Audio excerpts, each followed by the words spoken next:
Hello, hello. Whoops, what just happened? Hang on one sec. Engage privacy mode. Let me make sure I close my notes. What's going on? Engage privacy mode. Hey, Chili. Hmm. Okay, there we go. Yeah, I don't see my notes open. Let me just make sure. Every once in a while. So I don't even think I really used my computer yesterday. But yep, I don't think I did. uh, okay. Every once in a while I'll have like my email open or something. All right. We are good. Hey, Leo. Hey, VA Survivor. So today we're going to look into Weblate. Oh, hey, Smalls. Thanks for the raid. Welcome in. I am just starting my stream today. And actually today's going to be maybe a little bit shorter than normal. I got to be gone by 11:30 and it's currently 8. But yeah, how's everything going, Smalls? Um, so in Scalaseller, when it came to localizing, I'm trying to find an example here of this. Okay, yeah. So here's an example. So there's the word byte, and here's the French word for it. Here's German, Italian, etc. No matter what you're going to do, you need, if you're going to target all these languages, you need to have the strings in those languages. With Scalaseller, what we did is we had English as the source. So yeah, English as the, I guess I should say, identifiers. So like byte would be the source string, and then this could be the French translation. The problem is that if you changed it, well, if you wanted to change byte to chew, then Weblate would just forget that the string ever existed. You would lose the history. Oh, I'm realizing just now that we could have at least saved the history. Oh, I didn't think about this. We could have saved the history by just making the string exist again, like add a new string. Oh, then it needs to exist in our code base somewhere. Interesting. Just saw that on live. Yeah. Yeah, it was very early into my stream. I was thinking of starting even earlier than that. But yeah, I hope you had a good stream and I hope everything's going well. Game's coming along. My own game has been coming along quite nicely. I've been happy with it. I'm debating on, I never even thought about this. So notes, I never thought that I could just manifest manifest a brand new string and keep the old one until we switch over. In the scenario where I change like scratch to claw, I could have some like dead file where scratch still exists, or like stale file where scratch still exists. That way Weblate doesn't forget it until we've translated everything. It's kind of nice to have the translation history, but I guess it would be lost either way. It almost makes me wonder if I should look into something that's not Weblate. It is Steam store pages up. Oh, nice. Do you want to link it here? And hey, Faceless and Strong. So attack name is a base translated into English. Yeah. That's what I'm talking about with monolingual gettext. And the only thing I'm kind of curious about, so yeah, the proposal here is monolingual gettext, which is treat the source strings as like pure identifiers.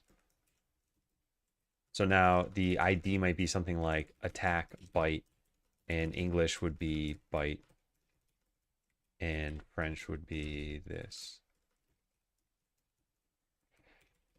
So there are some problems here, but one problem that I need to look into is Godot doesn't export this way when you generate POT files. Ooh, nice. Are you going to have a demo available for this? Because I think that'd probably be really good for this kind of game.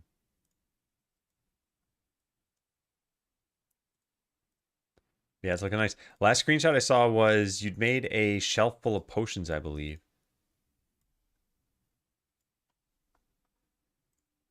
But yeah. It's nice now that Steam allows for just videos. Yeah. But yeah, very cool. Giving it a few weeks that I need to finish making it. Yep. Makes sense. Yeah. Oh, hang on one sec. Hang on.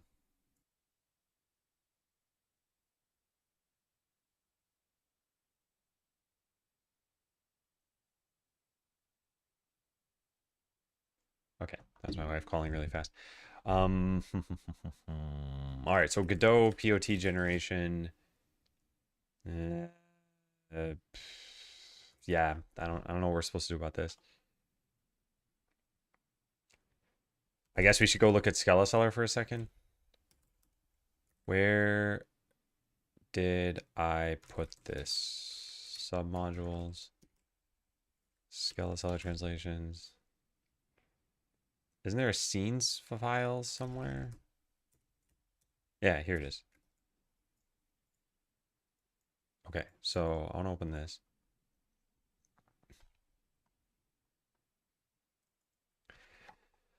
Hmm.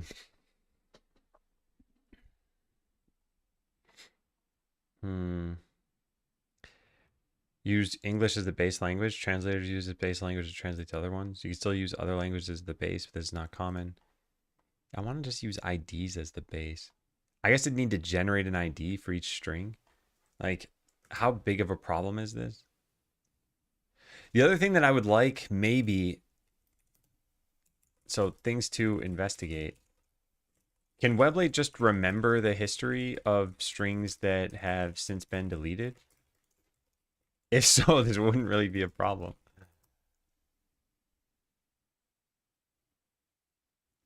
And how would we work with Godot scene strings? Generating them treats English as the base language, as opposed to making random identifiers. I think it could just be another component where English with English base strings. Or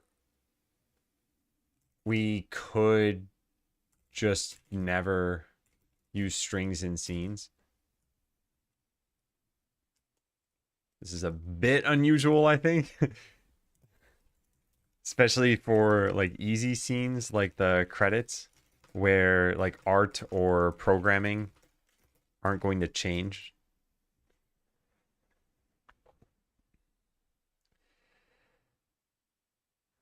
I don't know if you're still in ads right now, but yeah, you're surprised I'm using PO, not a CSV and TR. I mean, PO versus CSV, like both work with TR. I don't like my opinion is that PO is more readable, but it's pretty minor. I don't really care what the backing file format is. Although Godot generates just PO files by default, right? I'm not sure how they, yeah, maybe they have a way of, no, I don't know about that. Okay.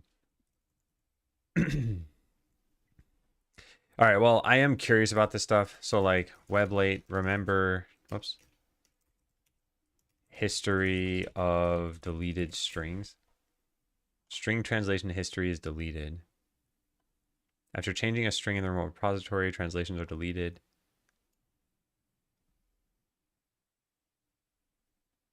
Generate one file with all changes with fuzzy matching enabled and add to the project.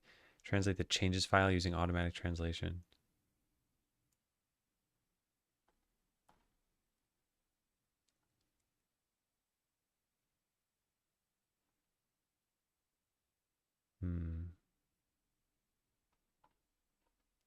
This has been closed. I think this is just how Weblate works. Also, this has been locked as well. Wow. Godot does 90% of the work for you. No. Rich text automatically translate all information inside them in dynamic text. You can just throw into TRs and code. Which covered every scenario I find myself in so far. So, I think we're maybe talking about two slightly different things.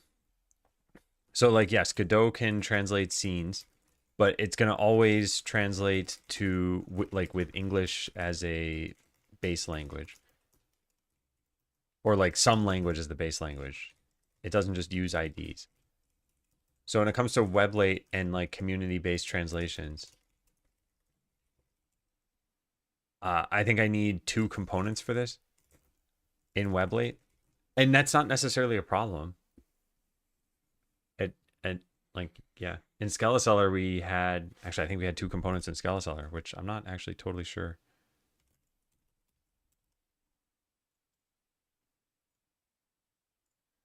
Yeah, we had scenes and scripts, so we already had this, so we could just stick with that. This is already what Skeleseller did, and we didn't even, can components even do this? I gotta make sure. And we didn't even use IDs as the source. Let me take a look at this. How does this work? Can we like look at the settings here? I don't remember how I did this. Hang on, let me take a look off screen for a sec. I don't remember how I did this. Overview. Okay, I think I found it. Okay, yeah, here it is. Source code repository, repository branch main. Shouldn't there be a path? Yeah, file mask. Scene startup here. Okay, this is probably doable. I should try making a new component. How do we do that? Plus? Yeah, here we go. Source language. All right. So what if you want this to be, did they have monolingual here?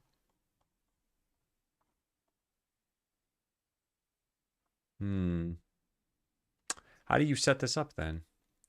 They have some instructions. Weblate. Actually, what am I doing? I just have the link right here. Yeah, how do you set this up? Some projects decide to use it. Oh, projects. Uh-oh. That means you can't do it at a component level. Hi, cat. Boiling alive. It's all right. All right. Thanks, Smalls. Hope you cool off. Abby, you want to say goodbye to Smalls? Do you want to meow into the mic? Kitty. Hey, Blurk. Yeah. This is Abby. She likes laying down on my lap until my legs fall asleep and start hurting. Yeah, that's right.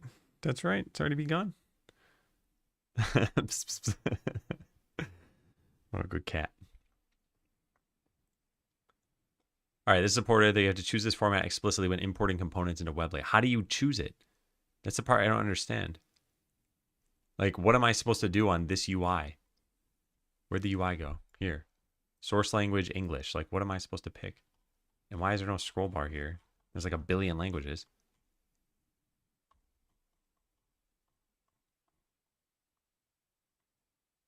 Is there like, no, I don't.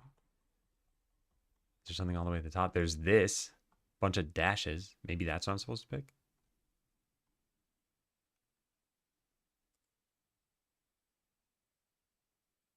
I don't know. Her color's beautiful. Yeah, she's a very pretty cat. Hey, just as athletics and soda. My royal seat. It's natural heating.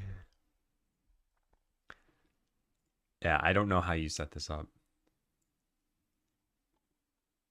Some projects decide to use it. They code just the IDs in the source code.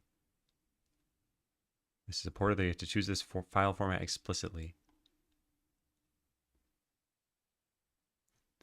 How do you do this? Oh, maybe, okay, maybe we pick like English here and then we hit continue.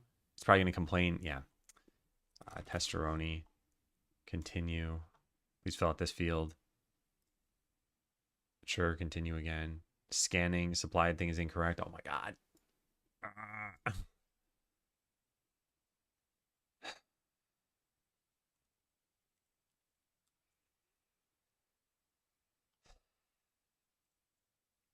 I did not expect this to be a fun task. And this is meeting my expectations. All right, so let's copy this over here. this should probably just be an HTTPS link.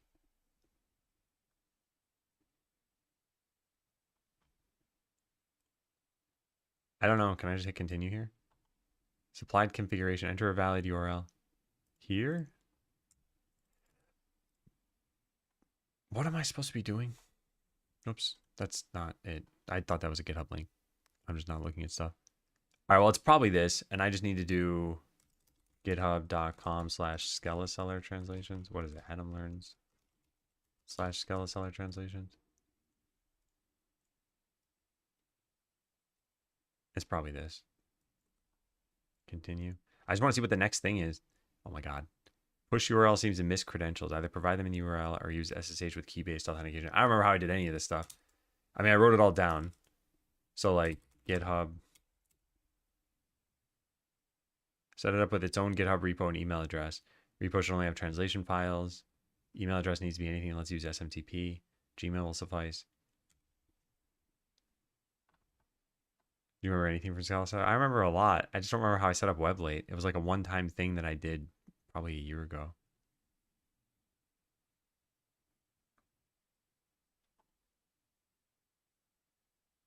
How did I set up credentials?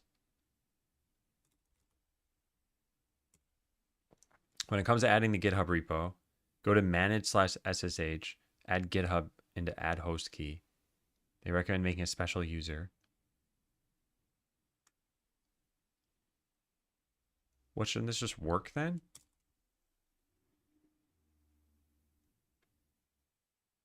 Maybe I can just use this.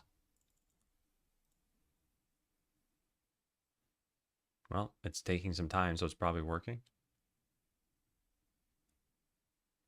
Wow, look at that. Look at that. Yeah. GitHub, they recommend doing this. Is it SSH address? Yeah, I even have this written down here. Okay, yeah, so my notes are pretty good. I just didn't read them. All right, so if I hit continue, what do we get here? File format. Aha! So there should be monolingual gettext here, right? This is not in alphabetical order, so this is going to be really annoying to find.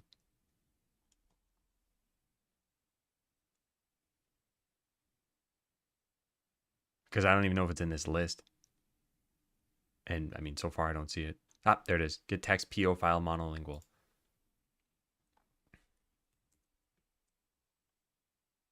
Okay. So we take a picture of this. Monolingual.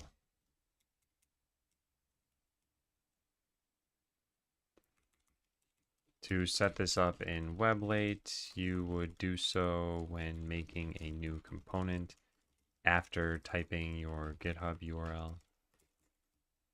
There we go.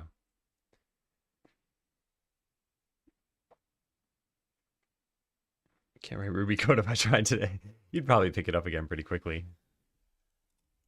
I think some of this stuff comes down to what needs you have on a day-to-day basis. Okay, so we can set this up here.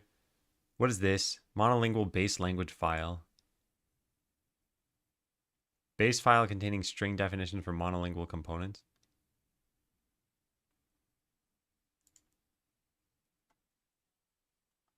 What did this link to? Monolingual components. For easier translation of these, provide a template file containing the mapping of message IDs to its respective source language. Oh, interesting. Interesting. This is... Wait a second. Why do you even have to do this? Wouldn't it just be able to map this itself?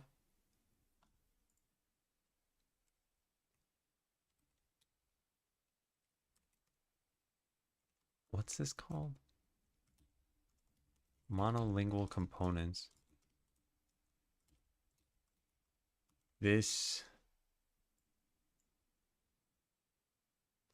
provides a template file containing mapping of message IDs to its respective source language. How do you do this? What does this look like?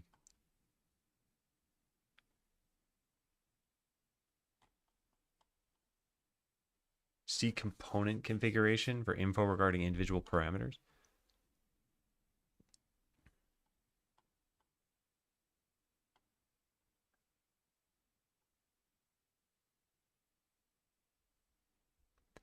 Oh, you just specify a language file? That's it?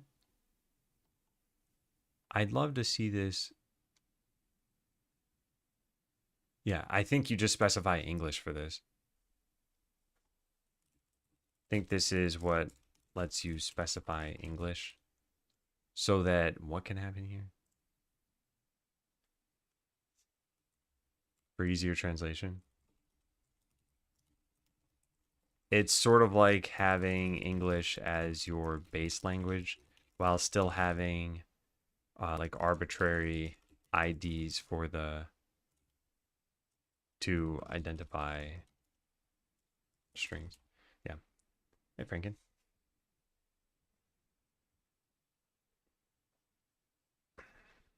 It's just random order. Yeah, yeah. That's kind of a little bit of a problem. I think there should be a scroll bar. There should be maybe a search, or it should at least be alphabetical order. Okay.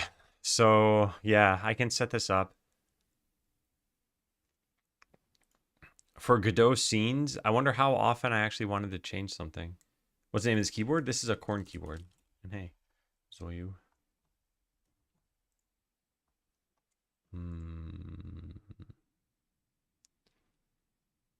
There are so many things to think about here. I guess we could just go with this.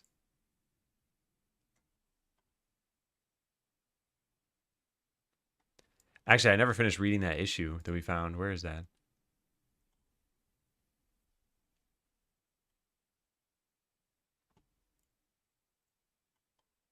Where's my other issue that I filed? I think they were both closed yesterday.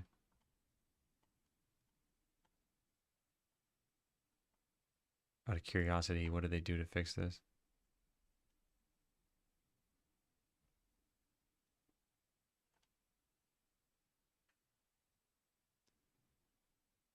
They call this up here. No.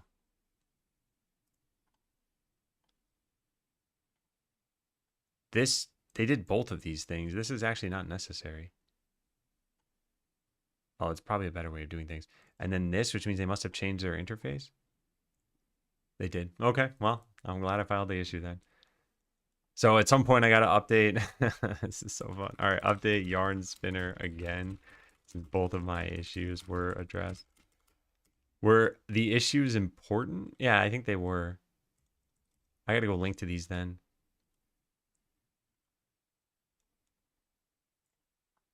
Hey Goose, how you doing?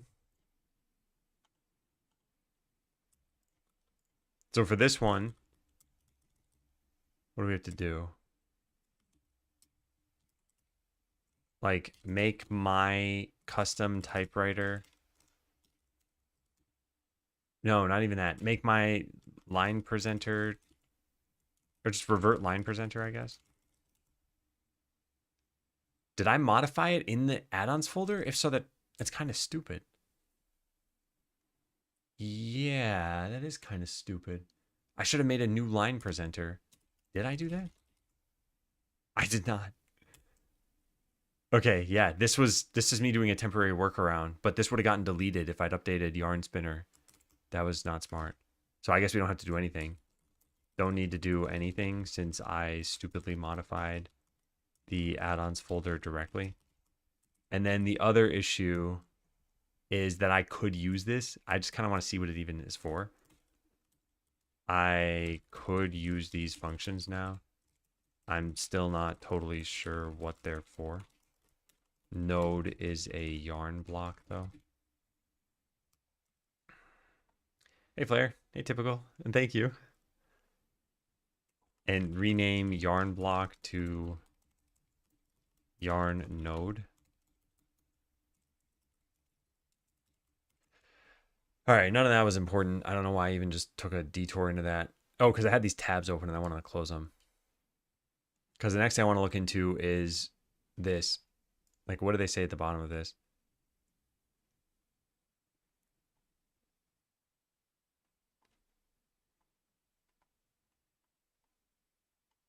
All right, let's see. The diff is shown from the PO file, and it is the result of the fuzzy matching in gettext as well as the translation.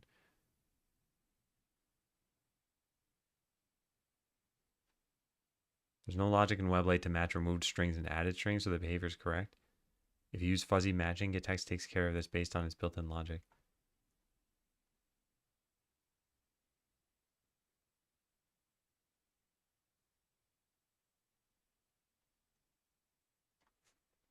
Includes previous source. What would be the reason to include previous source if the translation would not be reused? I don't know. Am I doing something wrong?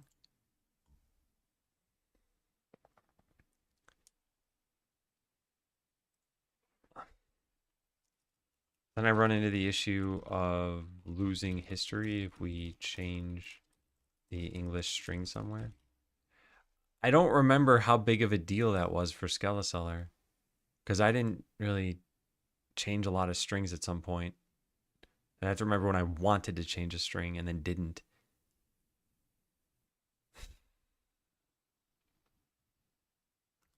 Yeah. It probably happened because looking at a string like this, the quick move menu allows you to select item destinations without moving the camera. Like at one point, I needed to put in parentheses because people didn't know how to use this. So if I wanted to do this after we'd finished translating, okay, I think one of the important things I need to figure out is like, what is my workflow even going to be? What is my workflow if I do only modify the English of a string? I would need to mark the string as fuzzy in Weblate. The translators know to update it. Oh man, I don't know. I don't know what's best. I think there's like no good solution or no perfect solution here. So we just need to figure out which one is the least bad. Marking it as fuzzy would mean that the game wouldn't surface it. So it would be in English, maybe? It'd be a source string. Actually, that's another thing I don't even know. Questions. What happens if you have monolingual gettext but a fuzzy translation? Does it just surface the ID? I mean, it's not really too different from surfacing untranslated, well, in this case, English. All right, we should probably set up a Weblate instance and try some of this stuff out.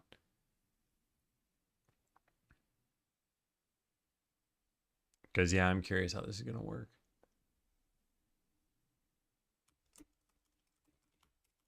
Docker. This is not going to load the UI. Here we go. All right, so I have a couple of databases running. I don't even fully remember why these are running. I really need to just like delete all of these. I think it's for testing Abbott, and I haven't done that in forever. When you say surface, is that a synonym for returning or outputting? I mean it as to bring something to the surface. So in this case, like we have a bunch of strings in the source code, and we want to surface these by showing them in the UI. So hopefully that makes it a little bit clearer of just bring this to the forefront is all I mean.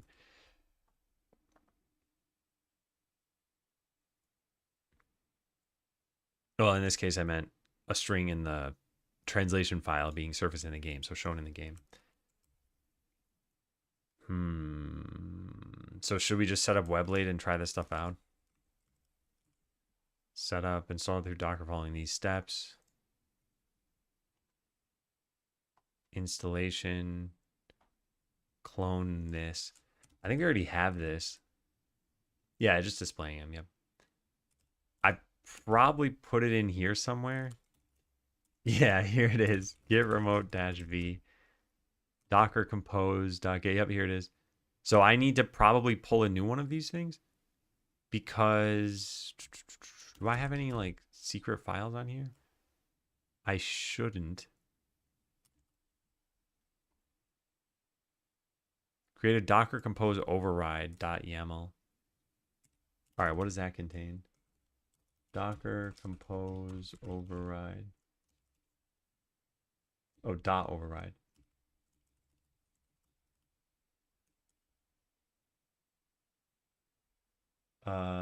Yeah, none of this is secret. There's a password here. It's just admin because I never actually customized this, I think. In fact, if I do get status, there should be no changes, right? So if I pull, what has changed? Actually, let's do get log -1. We were on, where's the date? November 5th. So that's probably when I set up Weblate originally. So I guess it wasn't a full year. But if I do get pull here, what are they on now? Get log -1. May 26th. Wow. Okay. I didn't expect it to be updated that recently. I'm in.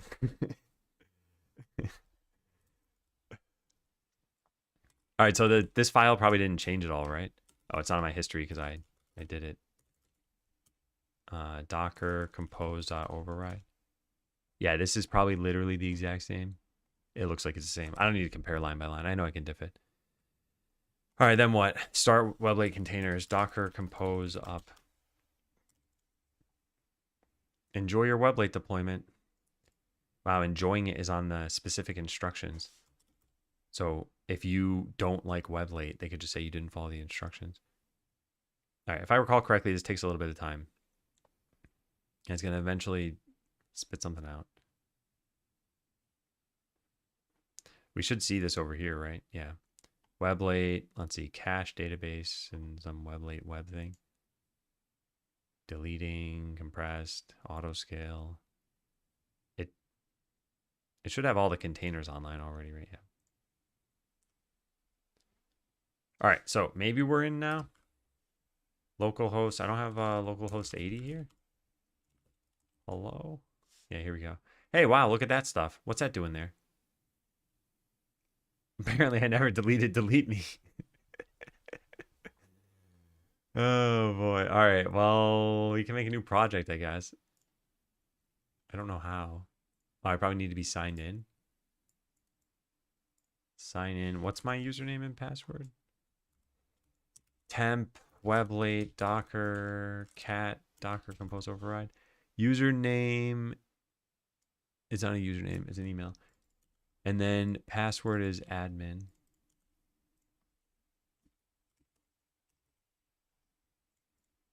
Give me one sec.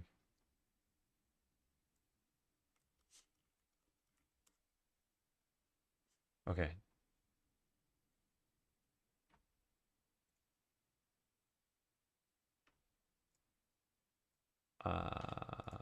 So we're in. Now I have a plus button at the top. Add new project or component. If I say add new component, does it have me pick the project first? Yes, it does. Okay. Yeah. All right. So we'd make a new project here. Monolingual get text test. Save. Fill out the website. I don't know. Yeah, scaleseller.com. What do I care?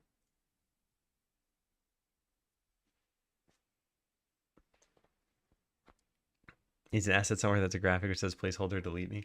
I've got the to do add more diamonds here in the platform. That's kind of close. It's an implied you need to delete a to do item. So add new translation component. I think we just pick start from scratch. And oh, interesting. It defaulted to monolingual. Huh. Interesting. Okay, so monolingual. Sure, whatever. Continue. Actually, I kind of wonder if we should say don't wrap at all. Something I was modifying would change the formatting. All right, so now what do we have here? Configure repository hooks, configure push URL, define translation instructions, fix this component, add screenshots. Okay, we shouldn't need to do any of that stuff, I think. So where, yeah, here it is. All right, so how do you add a string then? Could I add one through here? What does this plus button do? Wait, what? I just added. Whoops. Yeah, I think delete this. Please type in the full slug of the translation. Monolingual gettext test monolingual en US. I'm not even sure why that showed up there. Yeah, so now it's deleted. We just have English here. I can add new string. So translation key could be something like attack scratch. And English would be scratch. Add. Okay, now how do I get the files for this? I go into here, files, download.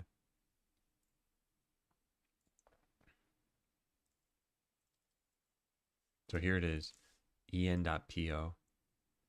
No, this isn't right. Oh, God. I don't know what I'm doing.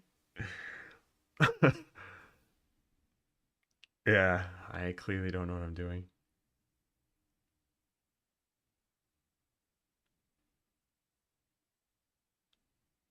Or, no, yeah. I don't... Hey, Phil.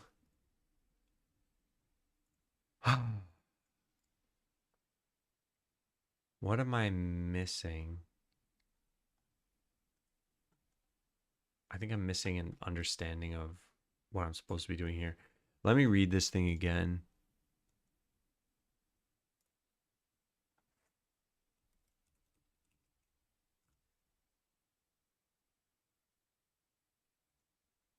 Or maybe this is working correctly. They code just the IDs in their source code. Oh, maybe this is fine. Okay, yeah. Now we need, I guess, a Godot project that uses this. So I would load this up. I don't remember how to do most of this. So we're going to try to figure it out together again. So in here, we put game, I don't know, let's just put this here. en.po. Okay. So now we got to figure out how to tell Godot about this. I think we do it in here. Localization, translations, add, en.po. How does it know how to load this? Yeah, legendary moon. This is Abby. This cat. She doesn't really look exactly like this anymore. This was what, from like 2 years ago or something? We feed her more food now. That's right. Good cat. Yeah, we love this cat. She's a good lap warmer. All right.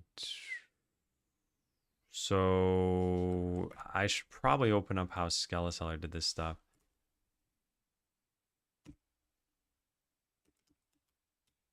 I don't recall how we did a lot of this. Locale font switcher. Where do we keep track of our PO file and everything? It must be in project settings.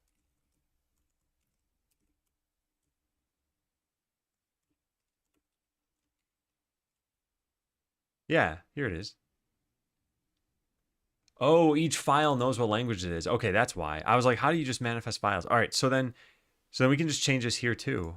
And I already did, didn't I? Yeah, I did. Okay, so now we can just call tr on something, I think. So in main, let's do, when ready, let's do a gd.print tr attack scratch test translation. This should just work, right? So I press F5 and we should see the word scratch print out, I think. Yeah. I don't know why this file looked different from what I expected then. They even say this here. This is fine. Okay, hey Orlin.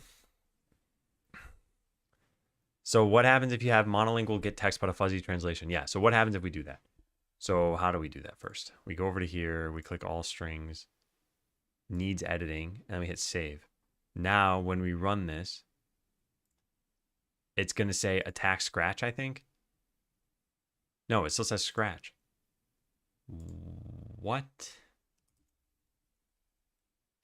It's fuzzy though. I gotta go find that PO file.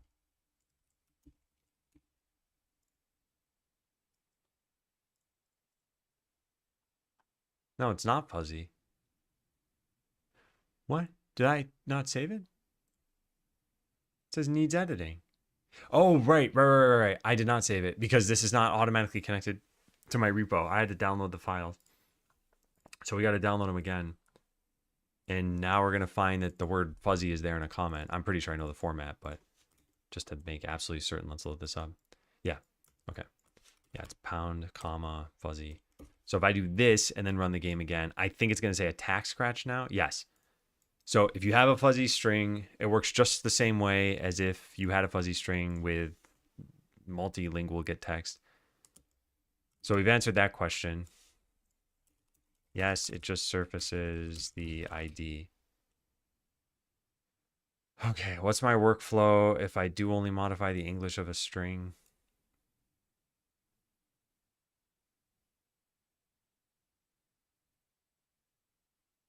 Wait, what's that? This is a stupidly worded question. What do I do when I only want to update the English string for something? I guess we have option 1 is mark the string fuzzy in other languages so that they know to update it too. And option 2 is don't mark the string fuzzy. It's a Boolean. You can only do one or the other. Don't mark the string fuzzy and like ping translators about updating it when they get a chance. I think what matters more is I have some scenarios here. Scenario 1 is I want to clarify something in an English string that isn't worth telling translators about. Scenario 2 is I want to fully change a string, including for translations. In this scenario, we probably just mark everything fuzzy. In this scenario, I probably change just the English and ping translators. Yeah.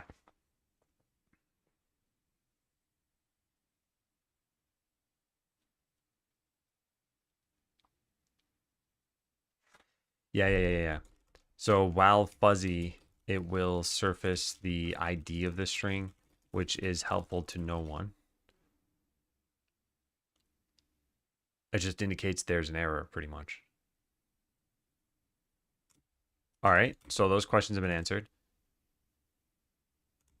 So this question has not been answered yet.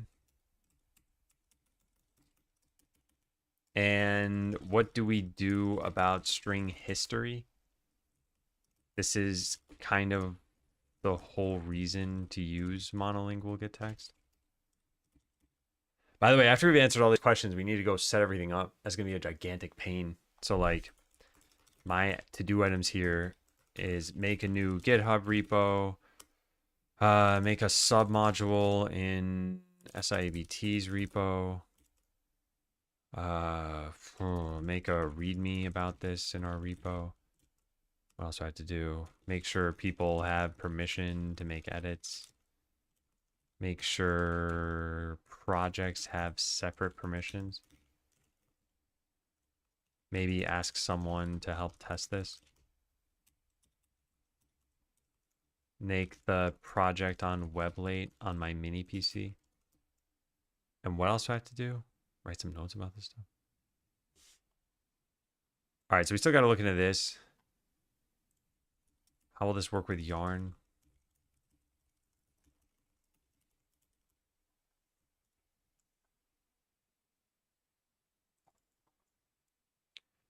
So Godot's POT generator is source string oriented. For monolingual IDs, scene labels and buttons should contain keys.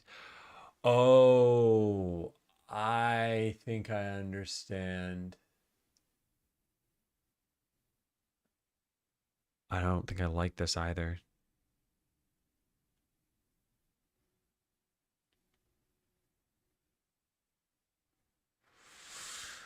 Okay, so we have a couple of options here.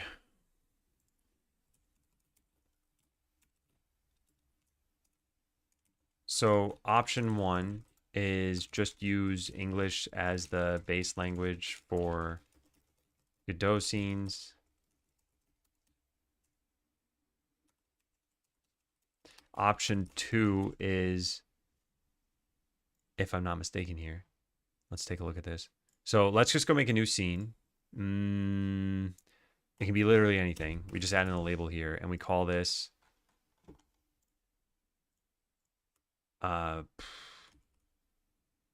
attack fireball or something like that, or like spell fireball. And we save this as delete me, and then we add it to the template generation, delete me, and then call generate. And I generate this as like scenes.pot.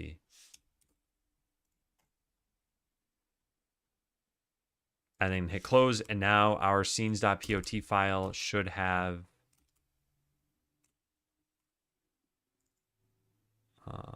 there. It should have the fireball thing in here. Yeah. It also has stuck in a broken tutorial, which I think is from the project. So spell fireball has no string because the source is English.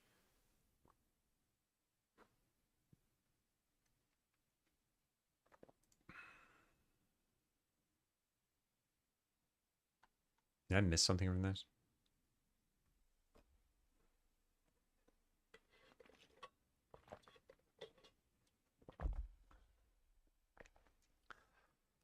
Godot generate POT file with just IDs.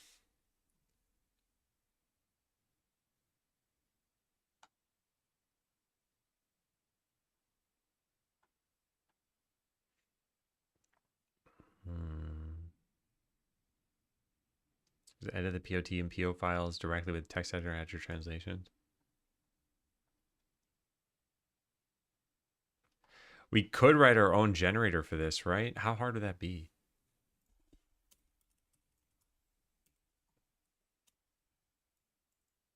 Because their generator probably just looks through this stuff and extracts the text.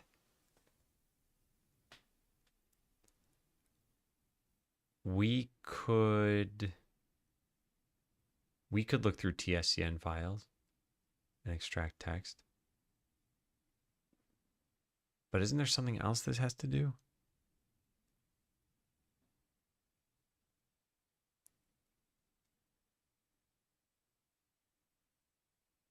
I don't know.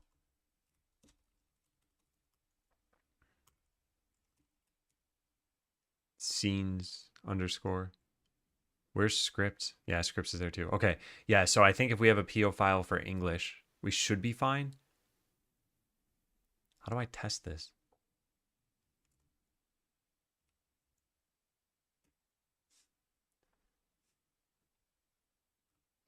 Spell fireball.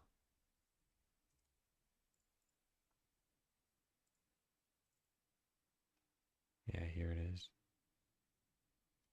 So this would look like this one, and it'd say the word fireball here. And then when I load this up, it's still going to say spell fireball. But if I run this scene, what happens? No, nothing's going to happen. I didn't add this as a translation file. Yeah, it's going to say spell fireball. But if I add it as a translation file, it's not there. Oh, because it's a POT file, portable object template. I need a non-template. Yuck. So I gotta go add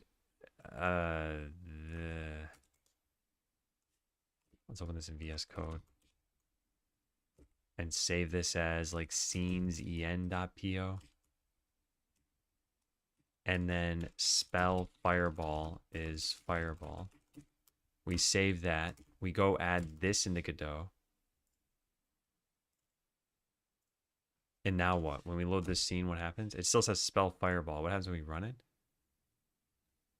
It says fireball now. Okay, interesting. Interesting.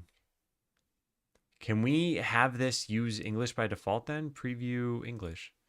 Wow, okay, that's great. Okay. Yeah, by the way, I'm glad I know any of this stuff. I do remember some things from Skeleseller. So this is kind of interesting then. Yeah, this is kind of interesting. It's all coming back. So what is our total workflow for this? We call generate over here. Generate. Save. Okay. That shouldn't have modified the file at all. It did not. Yeah. Perfect. Wow. All right. Yeah, I guess we write that down. Okay, Abby. No. Please don't lay down again. Please go somewhere else. I love this cat, but I want my legs back. Okay, fine. Fine. Man. In order to this is kind of silly, but in order to like form a seat for her, I need to sometimes hover my leg off the floor or like kind of have my foot at an angle. And after having your foot or your leg in that position for so long, it starts like shaking. So yesterday my leg is shaking and the cat is just like just her eyes are closed, she's relaxed. She's got this like mild shaking happening at a pretty high frequency. I don't think it bothered her at all. I'm like, cat, I'm dying over here. Hey, Raymond. Free chair. Yeah. I have like terrible posture when I'm like this too. I gotta move her in a little bit. Free massage. Okay, so yeah, some notes. Here are the notes. So when it comes to modifying strings, here are the scenarios. Let's put these here. Where did that go?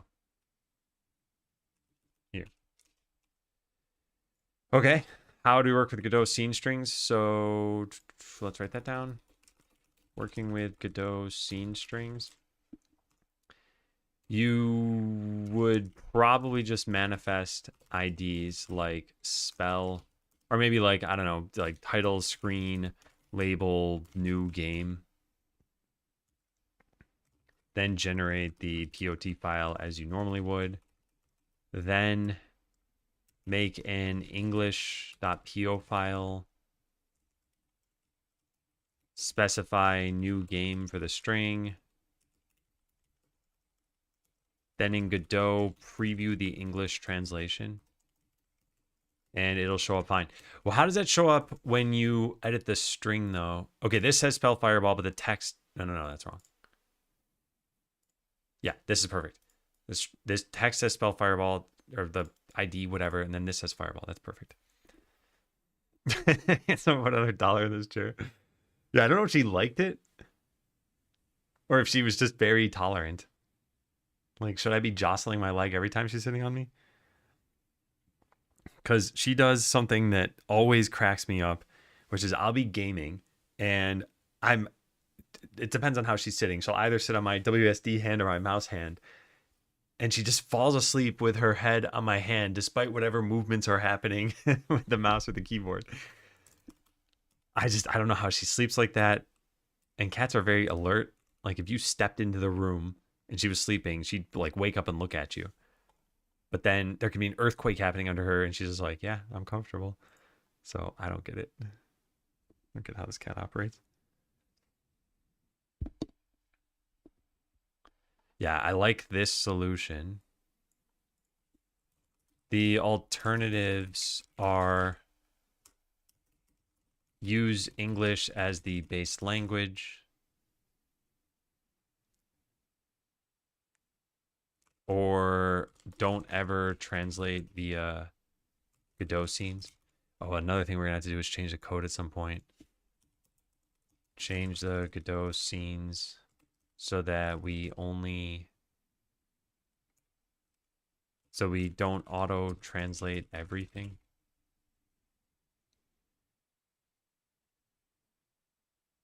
Then fall into a deep sleep state. But then how's she okay with me jostling all over the place? Auto translate mode, copy property path.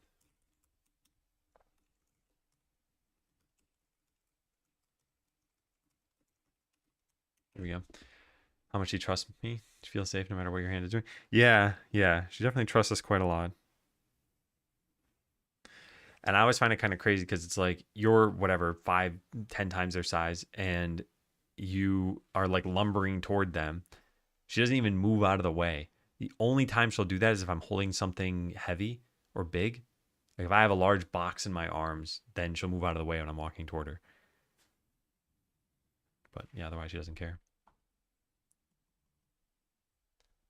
Yeah, cats can either purr or roar, but not both.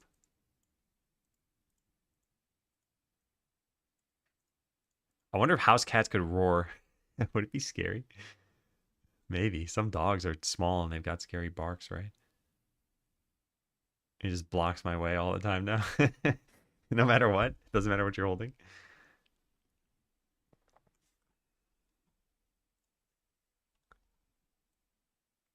Okay, so I think we have the answer here. I don't think there's anything to answer about for this, maybe. No matter what. So this is maybe the last question that we have here. Then we have, yeah, a bunch of notes on just like, I want to file this whole thing away somewhere. Oh, 50 pounds? Yeah, Abby's like 11. Also read that if a house cat were the size of a big cat, they would hunt us as prey. Yeah, she is such a skilled hunter that I always think, man, if you were the size of a mouse, you really don't stand a chance. It's over for you. If you see a cat, you're like, well, I guess that's it. I had a good life. I lived for a few days. Tag is a piece of information that you can add to content. So tags in line. So we need to look into this. I really need to take a break, which means I need to get Abby off of my lap. But yeah, I want to look into this after my break. This has been going pretty well so far. It's not exactly fun work, but at least the investigation is helpful. The other thing too is I just don't want to fall into the same pitfalls I did with Skeleseller. So we don't need to write a custom tool to look over scene files. I don't think there's any reason to do that. All right, well, fine, cat. I'm sorry. I've got to move. All right, I'll be back in a little bit. I'm going to look into yarn spinner stuff afterward. Is it jump time? Okay, Abby. It's jump time.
Yeah, hello again. Hopefully people weren't waiting for too long. I saw it was on the end screen. Normally I try to time my coming back with the end of the break. From your perspective, close the game. Yeah. Hey, and Spark, hey, Web Dev, hey, Deller. And I don't know if I said hi to TJ before I left. I don't think so. Yeah. So hi, everybody. Yeah, for those wondering, I'm working on, well, first of all, I always have the today command. So if you're ever curious, you can type !today in chat. But yeah, today we were looking into how to set up for localization in this game. Now, we could have just like copy pasted. It's all text, but we could have copy pasted our strategy from Skeleseller and it would have worked. But one of the big problems that we ran into was that we used English as a base language in Skeleseller. So for example, here's the French. Where's an example of this? I'll leave this. Yeah, so this, like change your party members' location. Here's the French string for this. Let's say in English, we have this string and we're like, you know what? We shouldn't use the word members here. We just want it to be a shorter string. So change your party or location. And we make this change. Now we push the change and on Weblate, it's going to delete every other language that this is already set for because it doesn't recognize that it's the same string. And there's some ways you can kind of do this some of the time, but you can't do it all of the time. So yeah, this was the old way of doing things. And the new way of doing things is probably going to be like change party text. And this is going to be our identifier for this. And now you can say in English that here's your string. And if you want to change it to just this, totally fine. Yeah, now you have a new string for it. And it doesn't change anything else because you haven't changed the ID. Now, it is possible that you have the idea of change party text and you're like, oh, well, we did away with parties entirely. So eventually your string just says like change the location. Now your ID doesn't really match your string, but like that's not such a big deal. And in fact, if our IDs are going to be arbitrary, you could just say like string dash, whatever, and a bunch of numbers. But then the IDs mean nothing. Can't you just use a JSON file for both languages so that way it's static? Yes, that's this way of doing things because you still need a way of identifying the string. So this all boils down to how do you identify strings? Either with a human language as the base or with an identifier, a made-up identifier. And the made-up identifier could be pretty close to the English string. Although if you're going to do that all the time, you might as well just use the English as a base. So yeah. Anyway, the next thing we got to go figure out is how to do this with yarn spinner. So there's some way of doing this, and this is automatic, and I haven't looked into how any of this works, so we got to go find out. So line tag uniquely identifies a single line or option across all of your game's dialogue. This is used to identify lines for localization. Every line's line tag must be unique. If a line or option doesn't have a line tag, it'll be automatically added. So let's look at this documentation. In order to match different versions of a line, you need to add a line ID to each line of dialogue. A line ID is a tag that appears at the end of a line that uniquely identifies a line of dialogue. Here's an example with a line tag. Yeah. In this example, the ID is this. Yarn Spinner can automatically add line IDs for you. To do this, select your Yarn project, click Add Line Tags to Scripts. It'll rewrite all the script files, adding a line ID to any line that doesn't already have one. You can't generate a strings file unless all of the lines in all of the scripts have a line ID. Interesting.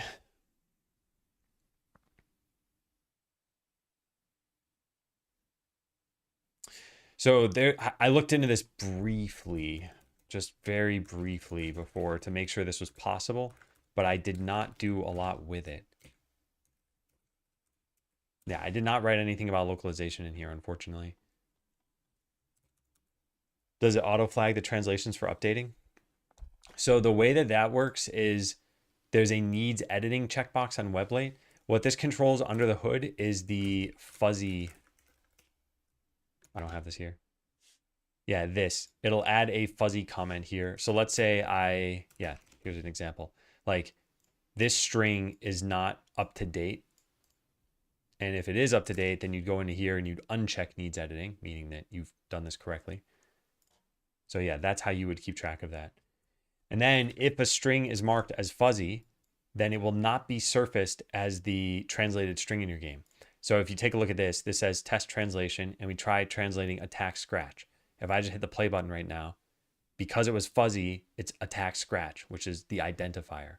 what we'd have to do is go into here and say, no, no, no, it's no longer fuzzy. And now when I run the exact same code, even though I didn't change code, I changed the translation. Now it's no longer the identifier, it's the word scratch. So yeah, this fuzziness is like, should this be surfaced to the player or not? And I mean, in this case, it's not like there's any security issue or something. And probably with most translations, there wouldn't be. It's just a confusion issue. So like, let's say you had changed this to, this should be, I don't know, like claw or something. And yeah, maybe claw needs to match a graphic somewhere of like claws and not like nails. I don't know. I'm trying to come up with a scenario here that makes sense, but yeah, you change strings all the times for various reasons.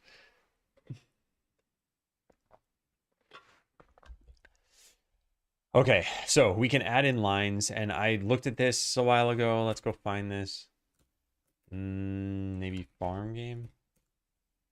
Actually, I don't think I have to do this all. I think I just load up the yarn script, right? This maybe? Yeah, localization CSVs, base language EN. You can't. There's an add line tags to scripts. So I just did this. It should have just added this in farm yarn. So now we have a line tag at the end of everything. They are arbitrary IDs. Is the word yes used multiple times here by any chance?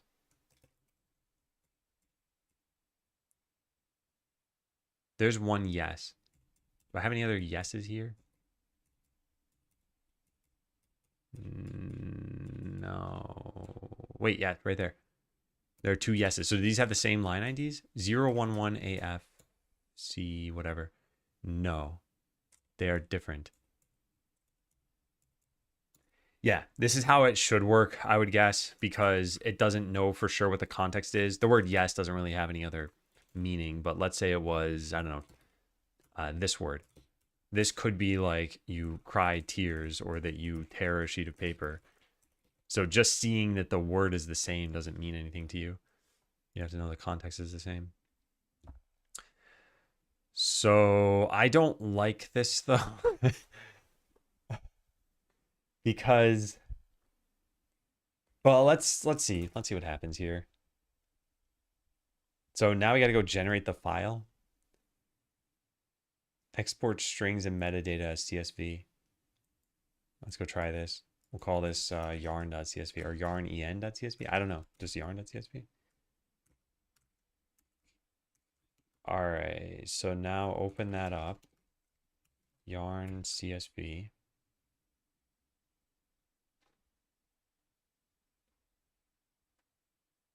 You can't export as PO files?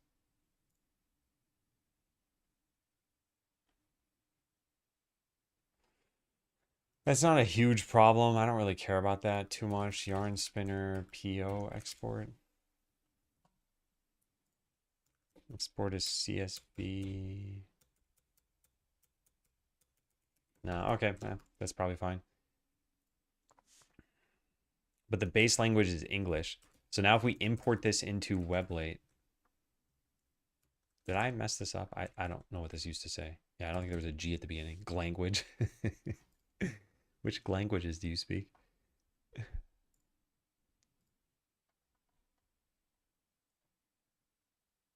Okay, so I guess we go make a new component and we call this like test yarn spinner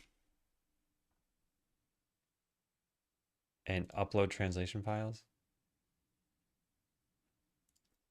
Test yarn spinner. Choose file. Where did I put this? Here? It should be this, yarn.csv. Oh, man. Create new from an uploaded zip. Oh. File names within the archive need to have locale names in them. I don't have a locale name. No, I do. I have a language here. But not in the... I don't know. Let's just try this. Yeah. Just zip this. And try picking that as a file now. Source language English, sure. There's no way to say that this is monolingual. Oh, specify configuration manually. File format CSV. What's the difference between these two things? It's the same option twice, right? What is the underlying HTML picking?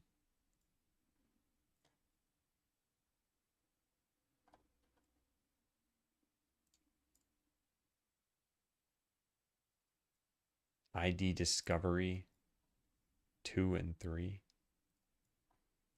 Man, I don't know. All right, let's just say continue over here and see what happens.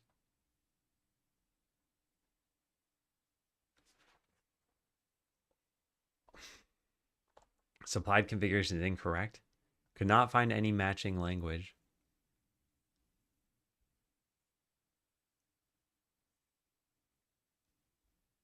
Because all I did is specify the base. I am not sure what I'm doing.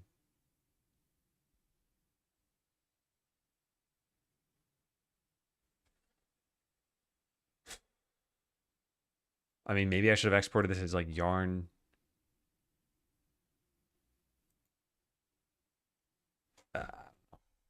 EN, US, FR, FR. Oh, wait, we got to add it like this. EN, FR. Localization CSVs. Browse. Do I like type this in? Yarn en.csv. Save. And yarn fr.csv. Base language, maybe we just say like identifiers.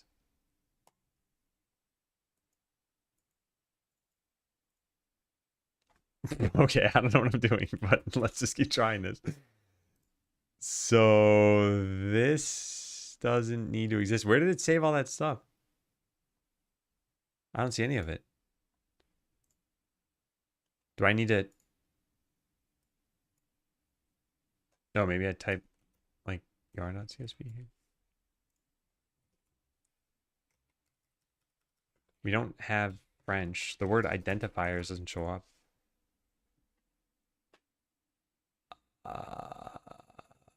Update localizations.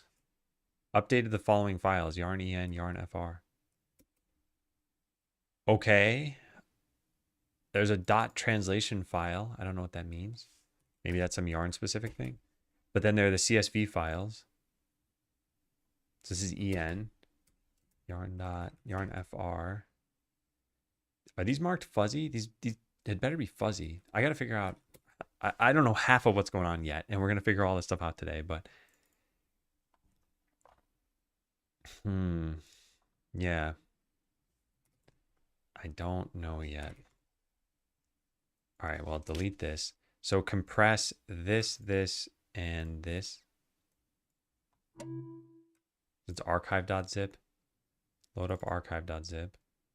Continue. Sure. I don't know, just say continue. It's probably going to fail. Oh, it did not fail. So what happened here? Original? English original? What? It's pulling the first line of the CSV as a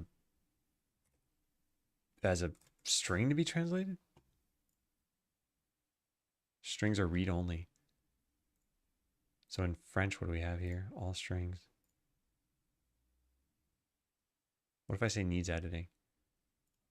Hi there. Oh man, all right, this is gonna be a little bit challenging.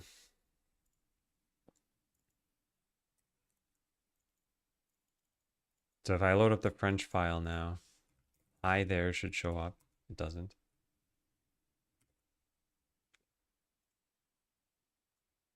Is there no concept of fuzziness in CSV files? Oh, strange. Yeah, strange. I'm going to try that one more time. Well, I don't think anything's going to be different. But yeah, let's get this path. And then cd into that and search for hi there. It doesn't exist anywhere in that? What? Maybe there's no concept of fuzzy strings. Weblate CSV file fuzzy string.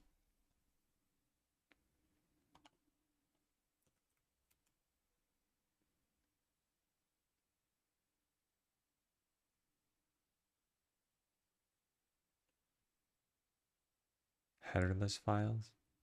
Translate toolkit.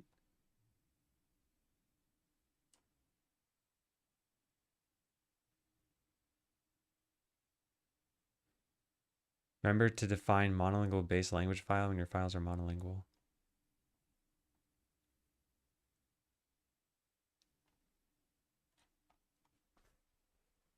Okay. Yeah, there's some way to get this to work. I don't know what it is. I guess let's go start with yarn spinner localization and read more about this.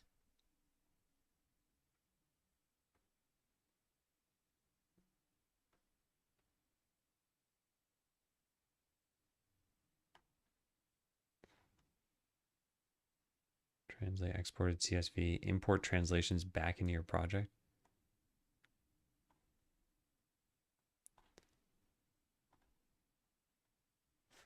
Also, I guess I could just write a set of tools for this. It shouldn't be that hard. I say shouldn't be that hard, but anytime you're parsing a language file, it might be annoying. But we have these line IDs here. I could treat the line ID as the identifier and generate the correct PO file. Hey, worry, it's going pretty well. We've made some good progress today. Since it's fuzzy, it's not including it. Isn't that correct? It's possible that that's what's happening. The reason it's hard to know is because with PO files, it would output it and just say that it's fuzzy. So maybe there's some setting that I changed that messes this up. I don't know. But yeah, I still have some confusion around this.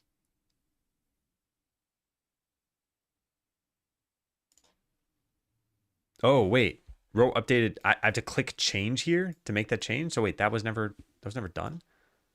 So what, now this is going to have identifiers instead of en in it? No. I don't know what's happening.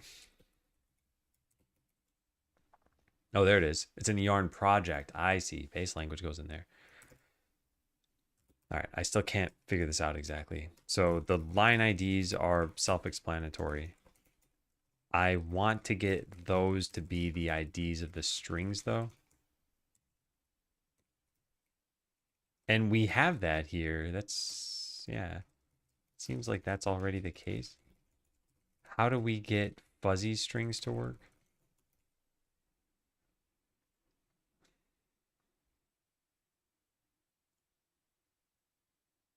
This part I already did. En save. Let's just close everything. Yeah. All right, so I want to load up this. That is not the name of the file. This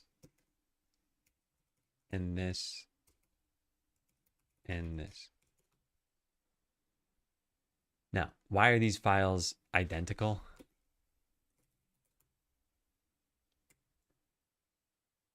Yeah, there's no difference.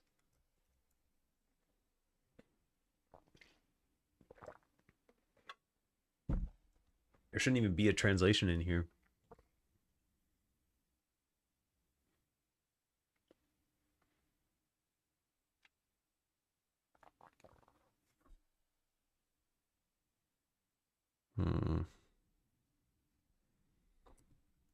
Yarn spinner, monolingual.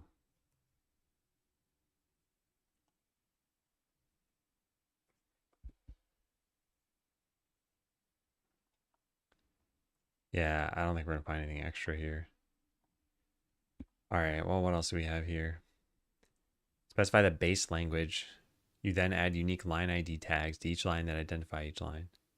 Finally, the localization system reads your tagged lines and fills the string table for your base language. Then add additional translations for your lines to the string tables for other languages. So we basically just ignore the base language. It sounds like we have to do that.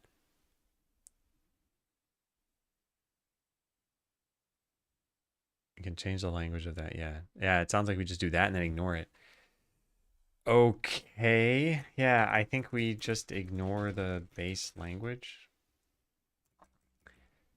But then how do I set this up in Weblate?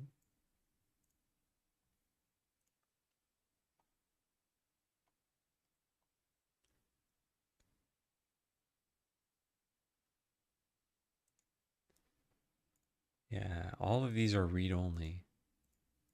I don't want these to be read-only.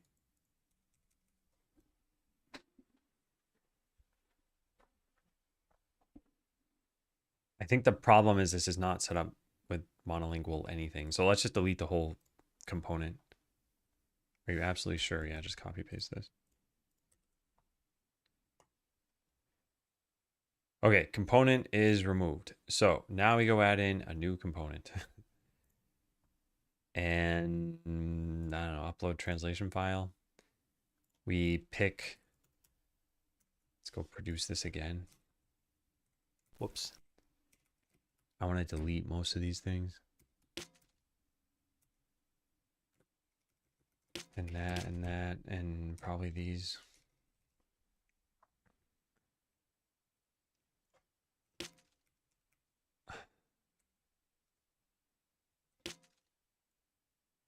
All right, so yarn en, yarn fr. Choose that file. Source language, whatever. Specify configuration manually. Yeah, this is what I want to try differently here. I don't know if this is going to work. I don't think it will. File format. So there's somewhere in here, there's gettext monolingual. Yeah, here, gettext PO file monolingual. I don't think this is possible with CSV files because the CSV file stuff that's here just says simple CSV, multi-value CSV, regular CSV.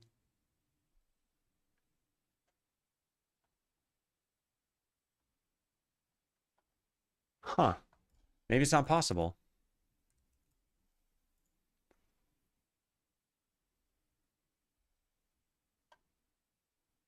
Yeah, file extensions PO and POT. Okay.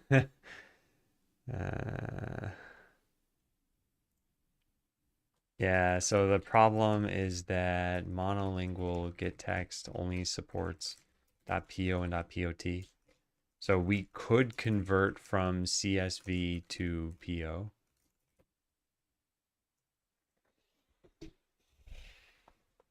That means I need to write some tooling on top of this.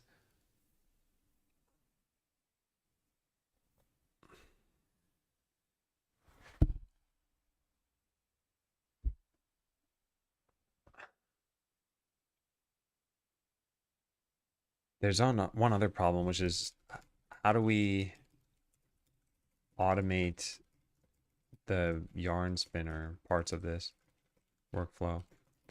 It's not that bad if we can't automate it completely because you just have to click a couple of buttons here. And then, yeah, what do we do? How do we get proper line IDs for yarn dialogues? I think maybe we just manually add them. That part shouldn't be too bad. So PO files won't work. We have CSV files, but two of the CSV files are literally exactly the same. So do we write a converter now?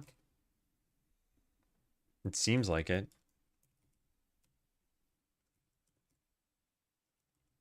Our base language doesn't exist. Oh man. Okay. So let's read one of these lines. Language ID text original file. Okay, so language, let's just split it like this. Language is en, ID is this. Text is nothing. Original is this. File is this. Node is start. Lock is 9. Comment is this. I don't understand what lock and comment are. What are those? Lock, comment, strings file. Lock, a unique value that Yarn Spinner uses to detect if the line has been modified since the strings file was generated. Don't modify or delete this. Okay. And a note indicating the intent and tone. This can be useful for translators who may not have the same background or context. Comment is A71011EF. What? They're just randomly generated comment values? What's the point of that?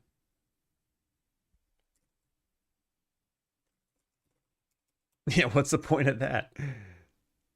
Yarn spinner comment generated?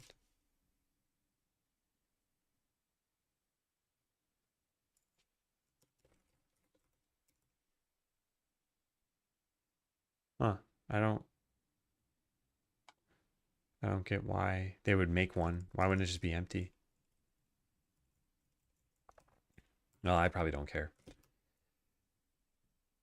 All right. So yeah, here's what we have for one of these. Turning this into a POT file might be difficult. Here's another POT file. We need a message ID, a message string. I think you're able to specify what line this comes from. There's only PO files. Base name.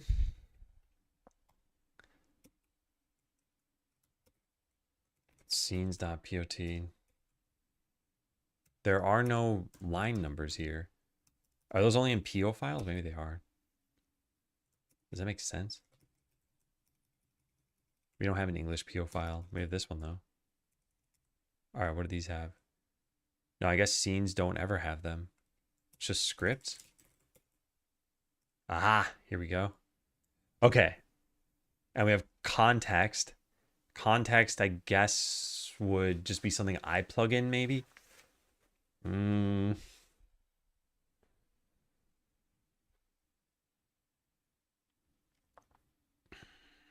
we have so few values here. What else? Something like C# format.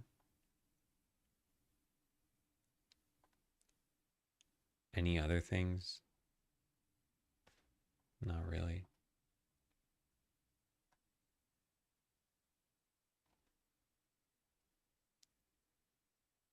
Wait. Comments. I did a mixture of things for Skeleseller. Okay, so if we want to write a converter, I don't think it's that hard to do. We could potentially have a fuzzy string here. Okay, fuzziness we got to figure out though. So here's the style that we have. Hey, Cuttlefish. So .po format. And I guess I'll put fuzzy in here.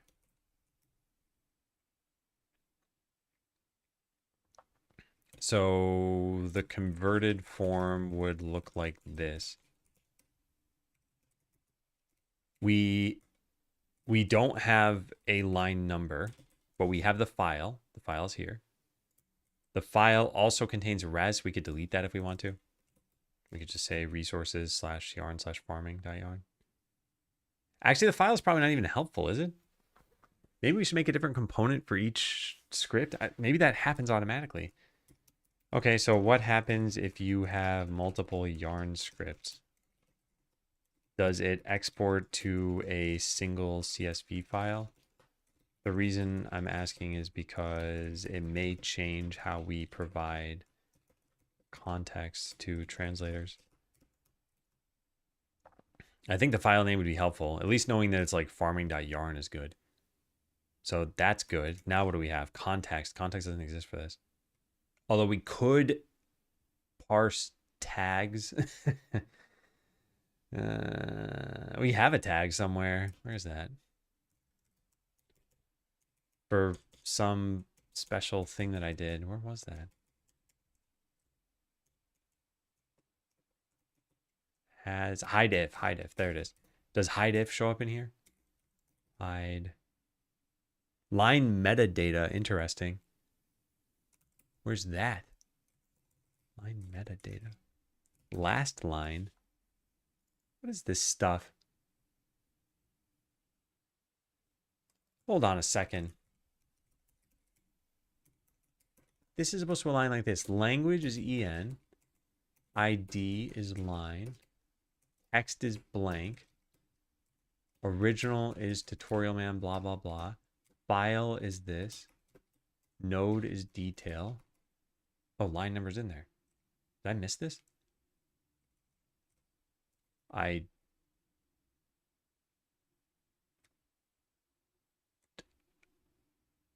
did miss this. Oh, now I understand. I was off by one. This is the lock. This is the line number. And then the comment is the metadata and everything. Okay, that's more helpful. Yeah, now I understand. So there was hide if it's line metadata, and not every line has line metadata. There's last line for some of these. Last line. Can we have multiple pieces of metadata? Maybe, but we don't. Yeah, we only ever have one piece of metadata. Hide if, hide wait. Okay, let's go take a look at that. This is a choice.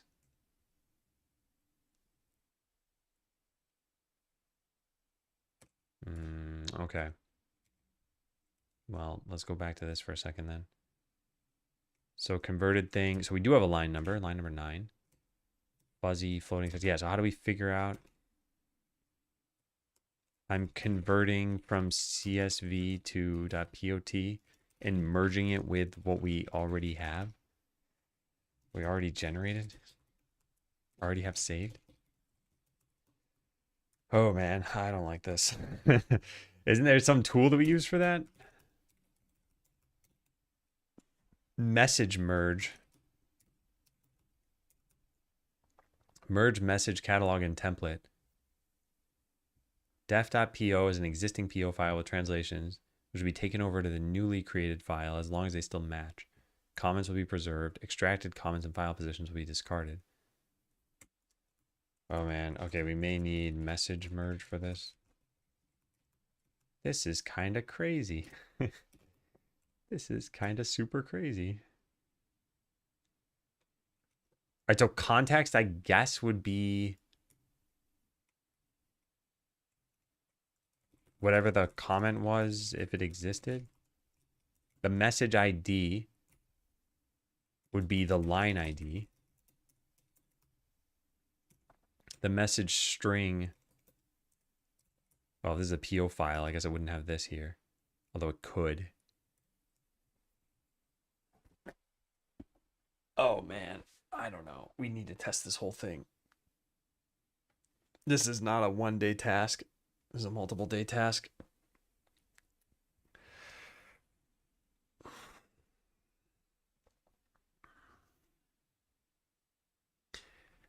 But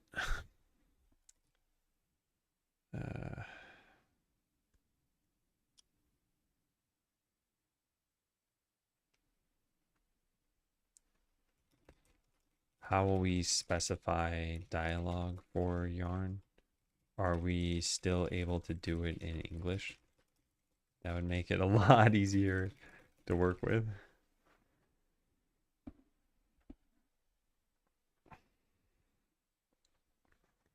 So is there any centralized issue for Yarn Spinner about localizing the PO files? Hey, Globy, how you doing? Localize PO. Nope. POT?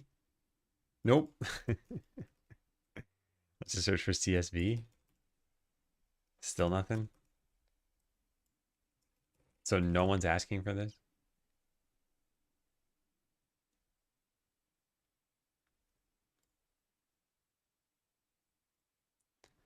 This doesn't look good.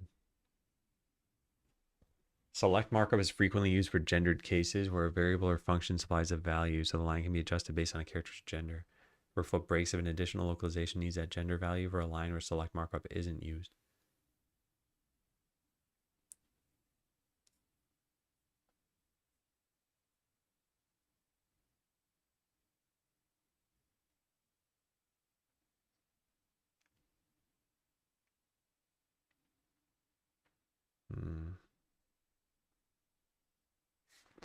Yeah, it sounds like just a regular bug. I'm kind of surprised there's no response to this and it was open in February. I don't know if that's how we would do our localization exactly. But I never thought about this. Never thought about this at all. Only ever had to do this in Godot side of things. How will we handle gender, articles, plurals, etc. in Yarn Spinner? There's something built in for this.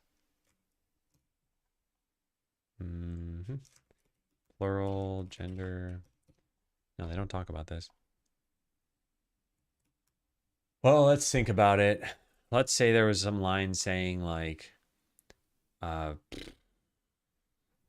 like tutorial man, go talk to the doctor. So doctor is gendered, right? It'll either be like in French, it'd be lo or la.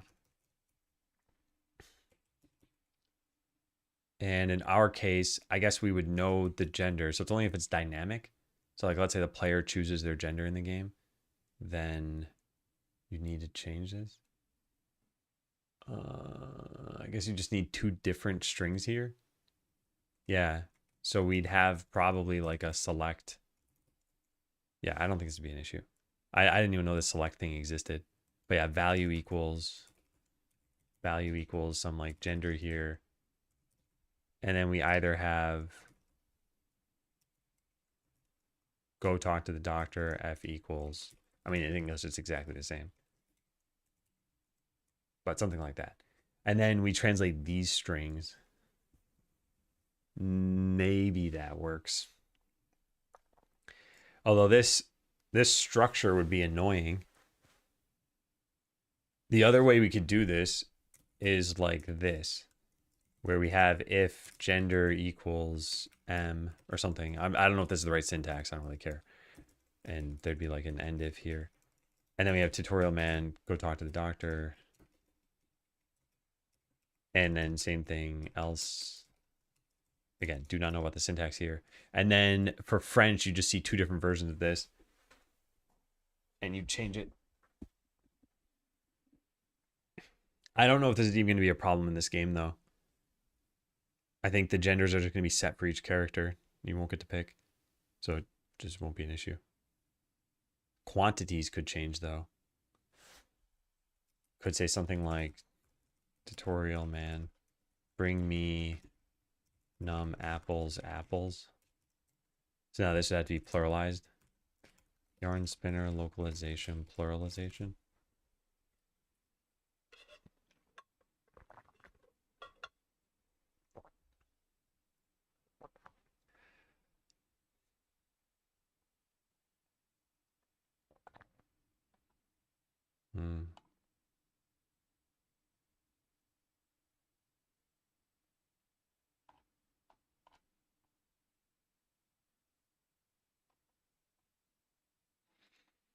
I don't know. Could just use if to match the right strings.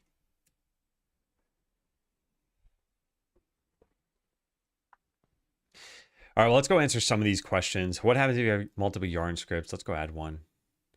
So we need a new farming yarn, or not farming. We need a new yarn script. Where do we put those? Here. So let's do project, tools, yarn spinner, create yarn script. So we want to put this in the same spot, which is resources, yarn. This is going to be testeroni.yarn. So now I got to scan these again. How do you do that? Update localizations? No. Recompile?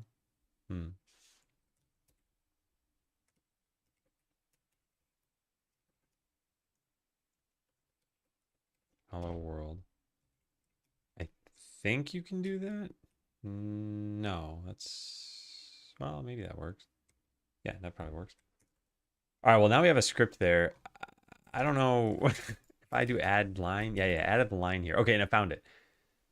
So maybe recompile scripts is what I was supposed to be using. So here's this. Now I say export. It looks like it's going to go into one file, which is fine. I don't really mind either way how this works. I just want it to work. So now over here, we search for hello world. And yeah, here it is. And I guess, yeah, of course it goes into one file because that's why we have the file here. So that answers that question. So notes yarn spinner. It exports multiple yarn scripts to the same CSV file. This is why file is a column within the CSV. So everything will go into one. That's fine. Yeah, I don't care about that. I just want to know the answer to this question. The reason I'm asking is it may change how we provide context. I don't think it would have changed this though if we have file in there. I probably wasn't thinking about that. Yeah, how do we get fuzzy strings to work?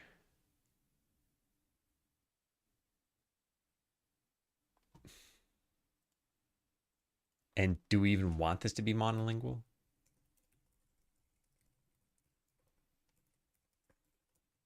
I feel like it should be. All right, you know what? I'm gonna ask ChatGPT because I feel like I know what I would do here. I like doing this first, is coming with my own answer for this. So let's say we want monolingual translations for, or like monolingual get text translations for yarn spinner. This only works with .po files. So we need to convert from CSV. Yeah, I mean that's the answer. We either don't have monolingual get text or we convert to .po.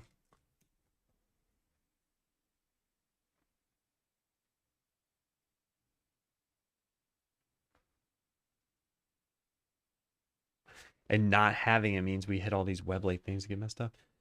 Wubermeister. Did you struggle in Skeleseller with how much to do idle and how much to let people do actively? I have a friend who's doing a game that's mostly idle. He wants to let people control the characters actively too. Feel balancing that is a nightmare.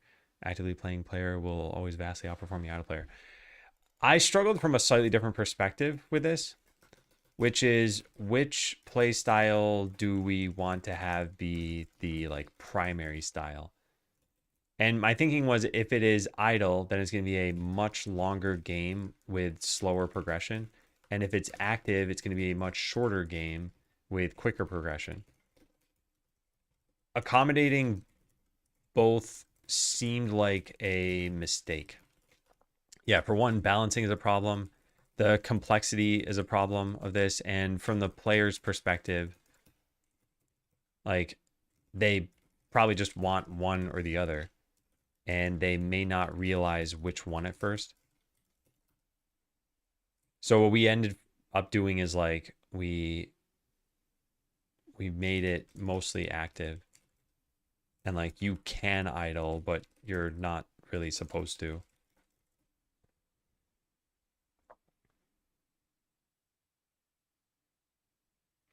Yeah. As far as outperforming another player, I think idle players are used to that sort of thing. And I think the way you'd mitigate that if you wanted to, you want it to be idle, but have some moments of activity. You could basically like boost the power of the activity for a little bit. So imagine a cookie clicker game. You get whatever, let's say 1 cookie per second, and clicking gives 100 cookies. I'm just making up a number here, right? So what I'd probably do is I'd probably have some like active boost, and every minute you don't play, you get +1 like boost, and then every click gets plus X cookies based on how much plus boost you have, and then it subtracts some boost. So now it's like if you click once every, just to give you some random numbers, once every like 12 hours, maybe it gives you like plus 300 cookies. But if you click once every 24 hours, it gives you plus 900. So it's like, well, if you're only going to play once a day, you could have a very impactful play session during that time. But if you're going to play every single minute of the day, then you'll only ever get 100 cookies at a time every time you click. So like that could potentially help.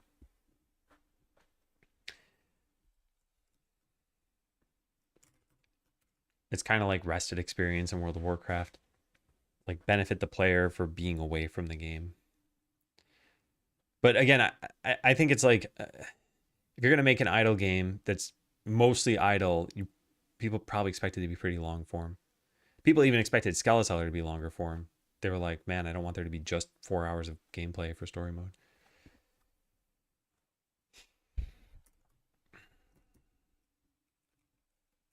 Okay, well, let's ask this question. Oops, what am I doing? Okay, so for Yarn Spinner, it only seems to support exporting to a CSV file.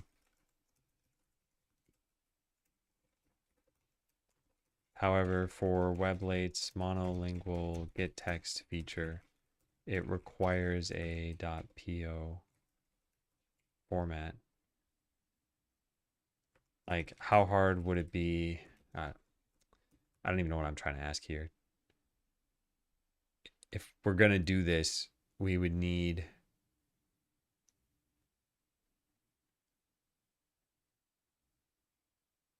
We just need a converter.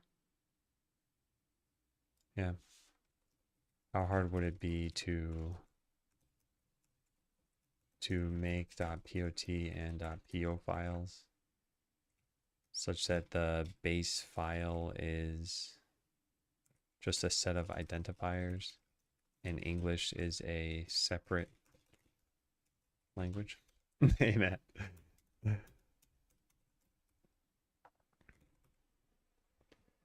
Yeah, I don't think this would be tough. Also, I probably would have AI write the converter. It's just converting one format to another. I think the formats are pretty straightforward. I think the difficulty is that I have to use message merge to combine what we had with what we newly generate.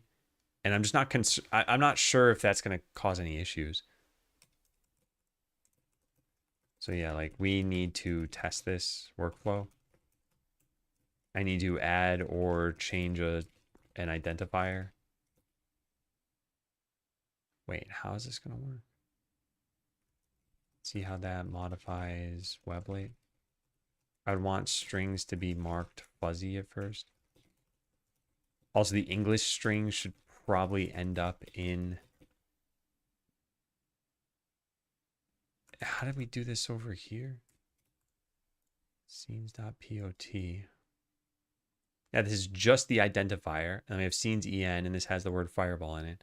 So we probably do the same thing and have just the identifier and our base yarn translation, which is here. So like the original probably wouldn't exist.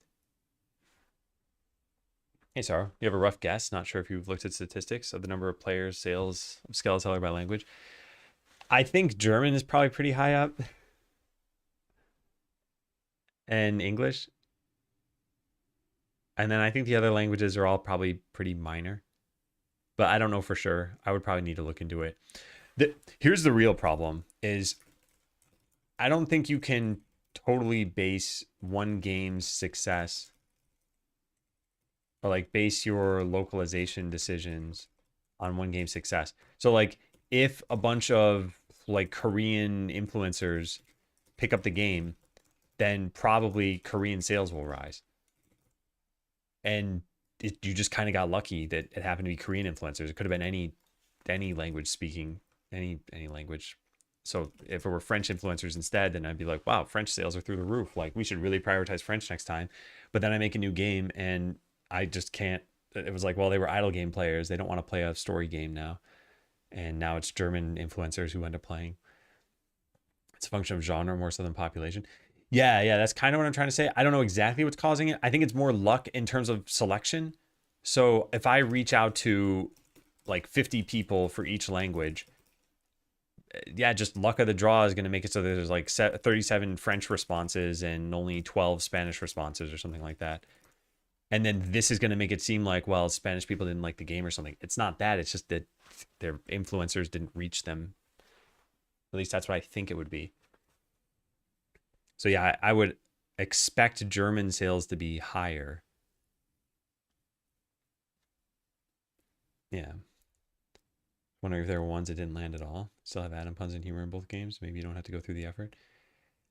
I don't know. And even if there were ones that didn't land, like I'm about to... So today, the Japanese translation should be done. It's at 62% right now. But yeah, by the end of today, this should be at 100%, which means that sometime in the next week, I should probably publish the Japanese version of Skeleseller. The Japanese version can't really do as well as the other ones, I think. Well, maybe it could, but like there's a lot more momentum behind the other ones, and like I can only launch the game once. So it'll probably seem like Japanese wasn't worthwhile, but I guess really all it needs to do is recoup the cost of the translation. And translations aren't cheap, but let's say a translation costs like $500 and let's say you make $5 per sale. You need 100 sales for your game in that language. Maybe a little bit more because to offset like taxes and stuff. But yeah, so maybe you need like 130 sales or something like that. That's not crazy. And even if you, let's say you only got like 60 of them or something, it's like, oh, okay, you only lost a little bit of money then on the translation. So yeah, I think this new game is going to be a lot more translation burden. All right, what do we have here? So pretty doable. I'd call it moderate, not scary. Probably a small tool plus one runtime integration decision. Key repo fact is the Yarn Spinner Godot already has the data you need. CSV rows contain all this stuff. Converter can map that cleanly into monolingual gettext and English. Weblate documents its exact pattern. Godot supports loading them directly, but the biggest but is Yarn line IDs. Current Yarn file doesn't appear to have explicit line tags yet. Before doing anything, you'd want to run add line tags to scripts, flow, and commit those tags. Current Yarn line provider uses the Yarn base localization directly when the locale starts with the base language.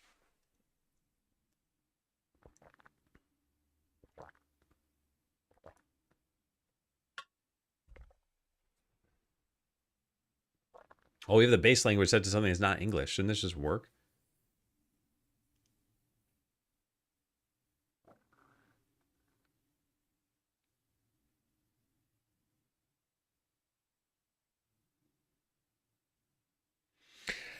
I don't think there's a problem here. I just think this is tedious.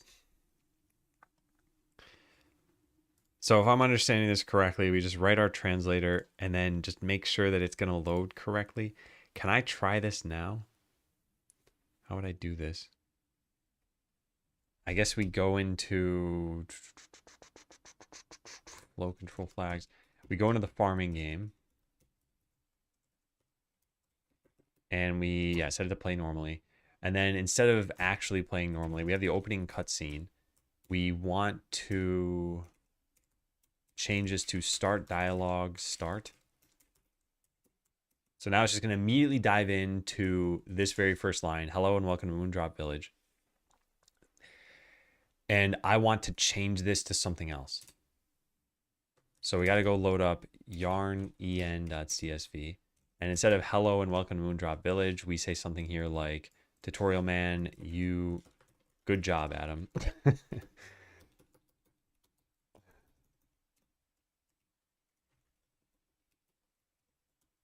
Wait, is that right? Good job, future Adam. Isn't it me congratulating myself? I'm just saying good job, Adam. let's not think about this too much. Okay, now let's go try running that.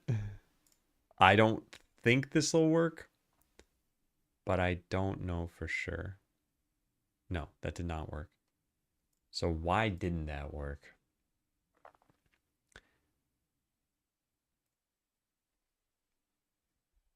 Maybe EN should have been ENUS.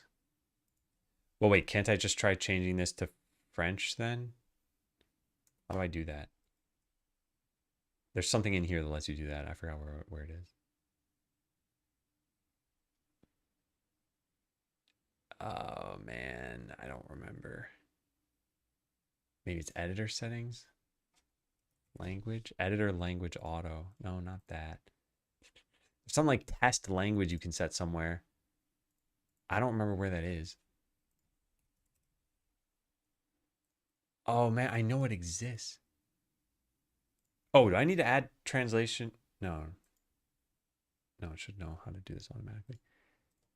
I thought it was something in one of these drop-down menus. All right, I'll just search for it. Yeah, I'll search for it. Godot localization, internationalization. Here it is. All right, so I'll search for a language here.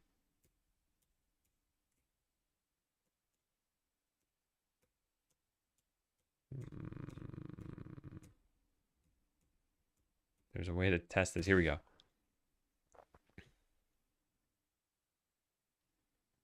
No, this is not helpful. Some way to do this. Godot change language for localization. There's some way to do this. Testing translations. Here we go. Project settings, internationalization, locale. Okay, I searched for language, not locale. Yeah, I'm just gonna put a note in here. Testing translations, mref. There we go. Project settings, What else? International in general. I'm just gonna copy paste this.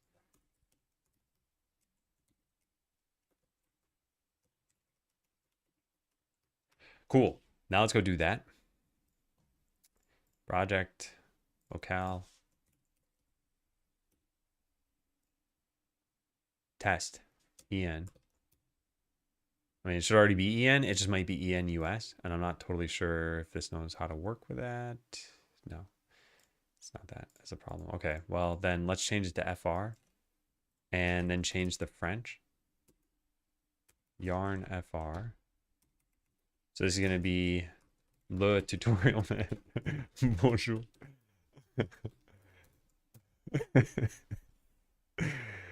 Oh god.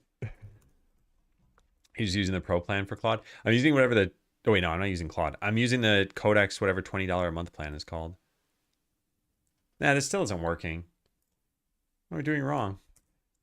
So I actually have taken many years of French. I just remember very little. The line ID is 0C80.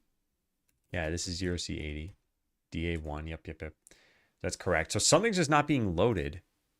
Am I supposed to add this into the project? If I... No. Oh, wait. Maybe. What if I click that? Dot translation. Does that do something?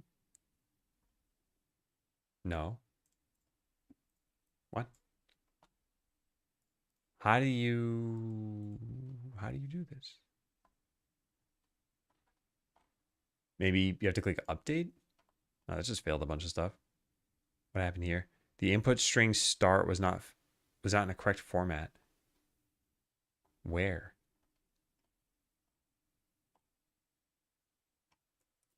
What?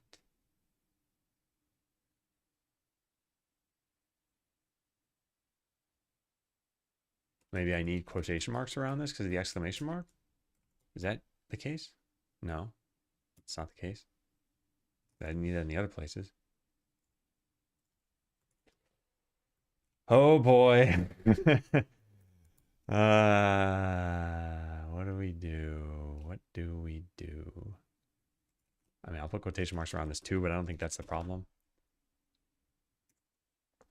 I was taking the string start from your button. I fixed it. I don't know what it was doing. I think I just needed quotation marks around something. Did that fix it? No, not quite. Recompile script. Did that do something? Like, I don't know what buttons I'm supposed to press or what is not being updated. So I'm just clicking random stuff. And yeah, I don't know. Let's set this to FR. That probably won't matter.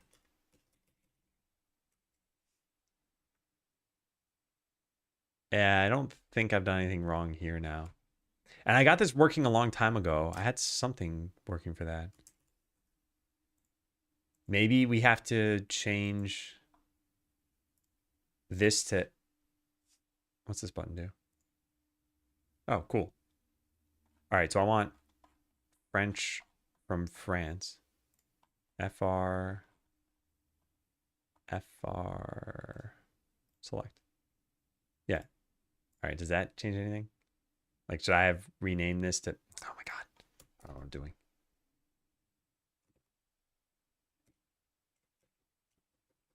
FR_FR.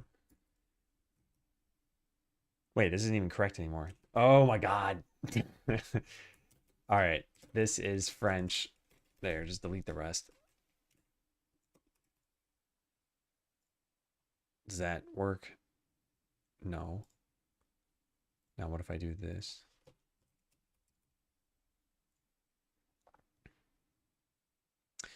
Okay. All right. Let's just back up. Let's go to yarn spinner localization and delete this. All right. What am I supposed to do here?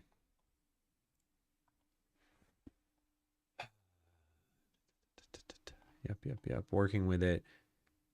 Export settings is in the inspector. Translate. Import back into your project. What do you do for step 4?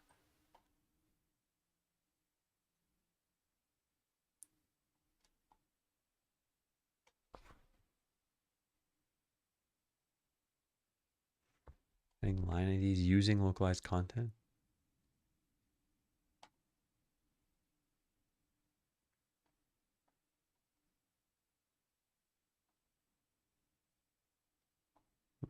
Creating a translation.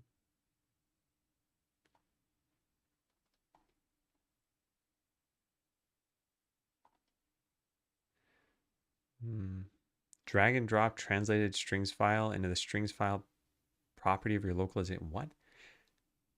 Strings file property. Am I missing something here?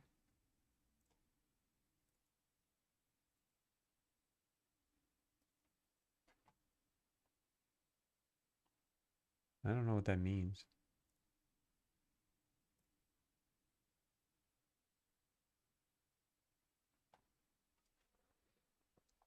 Selecting a language at runtime. The specific localized line assets the line provider fetches depends on which language they've been configured to fetch.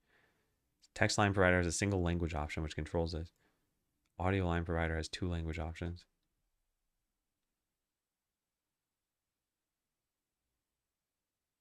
How do you specify? How do you change this?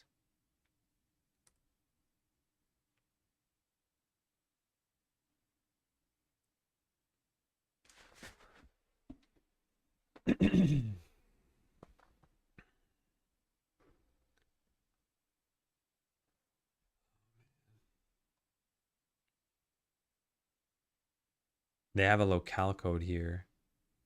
Maybe this is set incorrectly. Wait a second though. Hold on. There's a yarn CSV file here. This is from yarn.csv. Let's just do that. That's what should be printing out right now, right? Hey Cakes, thanks for the raid. Welcome everyone. We're working on localization and I have about an hour and a half left in the stream. Arizona. And I'm kind of struggling here. So, okay. First of all, let me get my ducks in a row. Give Cakes a shout out. Like a good streamer. Yeah, so for Skeleseller, I did localization. I did community-based translations through Weblate. This all worked pretty well. Hey, Nog. No, Kira. Yeah, so here's Weblate. This is what this interface looks like.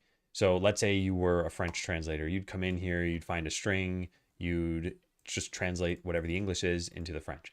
So this worked, everything was great. We could just use this exact same system. The problem came about from how changing the source strings worked. So we were using English as an identifier. So in this case, byte was the identifier. So let's say we wanted to change this to scratch. It's a different attack, it's a different word. Well, now Weblate would be like, what? That's not, I don't recognize scratch. So like, I'm going to delete all of the other strings you've translated already. So all of this stuff would go away. So what I want to do instead is I want to use kind of like generic identifiers. So imagine it was something like attack byte. And then you just manifest the English. You say it's byte and you manifest the French. And then let's say you want to change this now so that this is scratch. You just change the words into scratch. Now it's not going to modify the French or anything. And yeah, technically your identifier is identifying the wrong thing. But yeah, you don't have to worry about deleting your other translations. So this is what I'm looking into. And I figured out how to get all of this to work, except I have a dialogue runner for dialogue in the game called Yarn Spinner. And this is what's responsible when you see me start the game for this. So there's the speaker and then there's the text of the speaker. So hello, welcome to Moondrop Village. You must be player. I cannot figure out how to get this to work. So that's what we're trying to figure out. And I'm not even trying to do anything too advanced yet. Like we have a file. I guess it's pulling from here. What's the problem? I literally just described it. So sorry. I'm not going to go through the like 2 or 3 minutes. If you missed that intro, it's going to be kind of hard to state it all again. But yeah, in short, I'm trying to get it to pull from a particular file based on just identifiers, not based on English source strings. So this is from yarn.en.csv. Also, welcome in Dev versus Code. And hey, method. Then we have this. So this is French. Yeah. So I think it's pulling in the English right now, and it shouldn't be.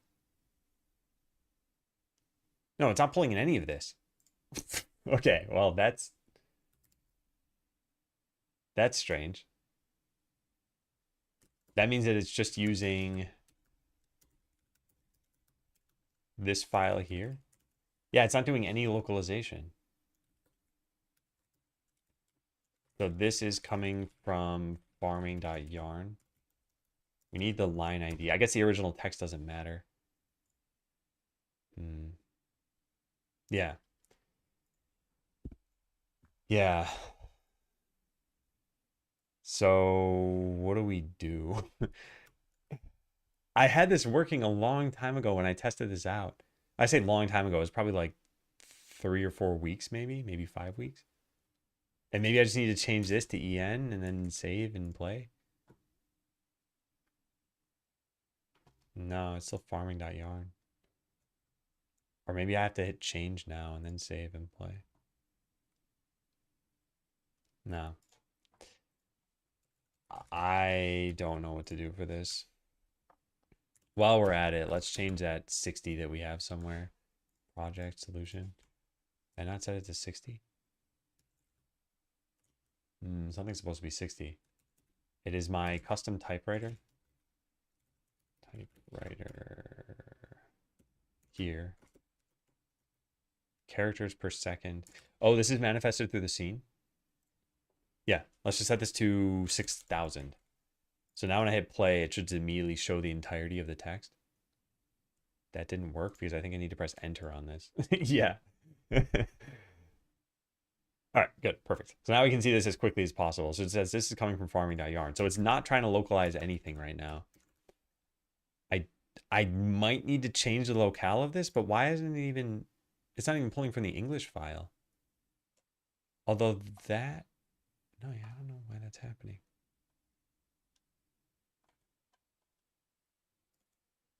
Yeah, this is tough.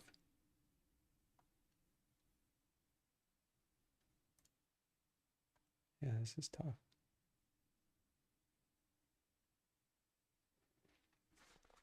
Also, what, every single time we do this, it's gonna stomp on the CSV files that we have. Does that make sense? I don't think that makes sense.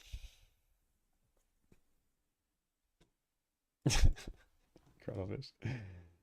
Also, hey, C17R. Yeah.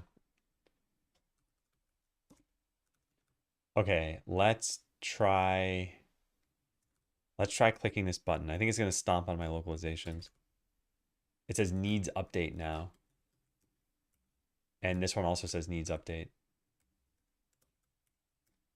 Because it doesn't know what the originals were in. Oh my god. Oh my god. It's because I'm filling in original, not text. Oh my god.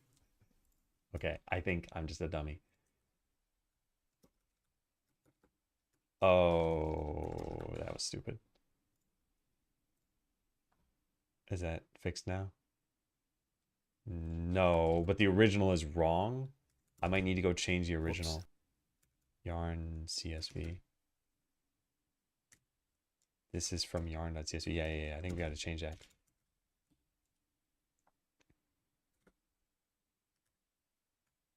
There.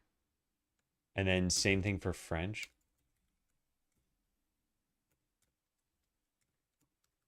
Does that work? Still no. What am I doing wrong now?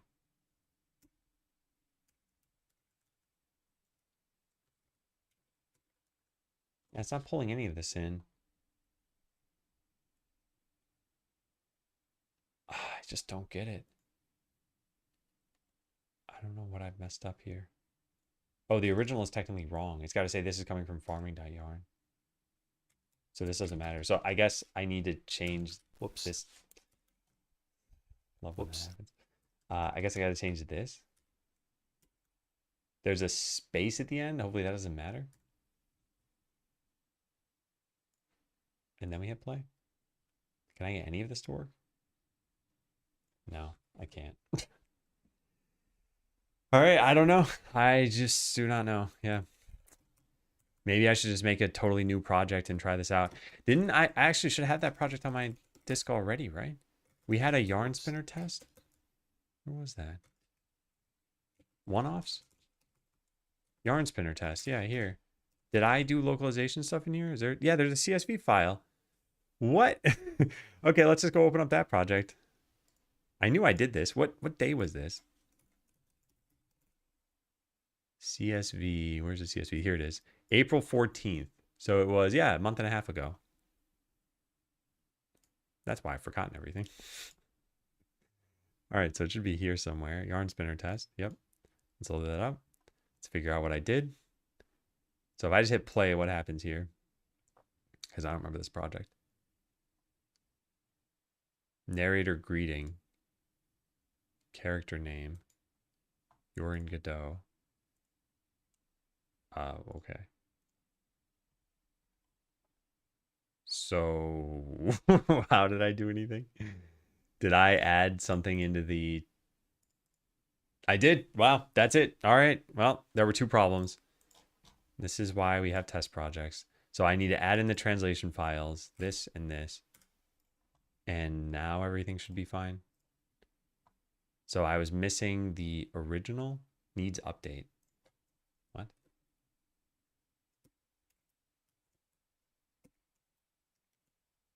Where's needs update coming from?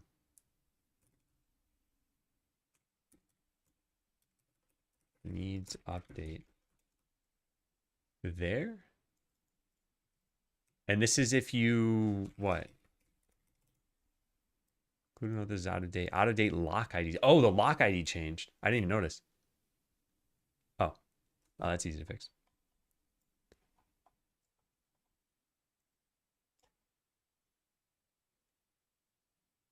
No, they're all the same. What? A71011EF.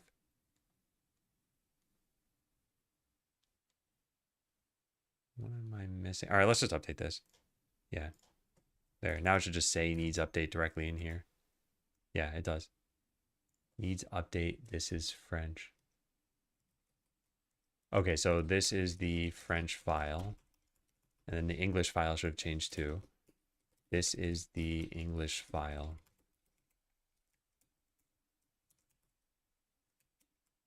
All right, how's that look? This is French. Oh, you've got to do something over here now. Is it update localizations?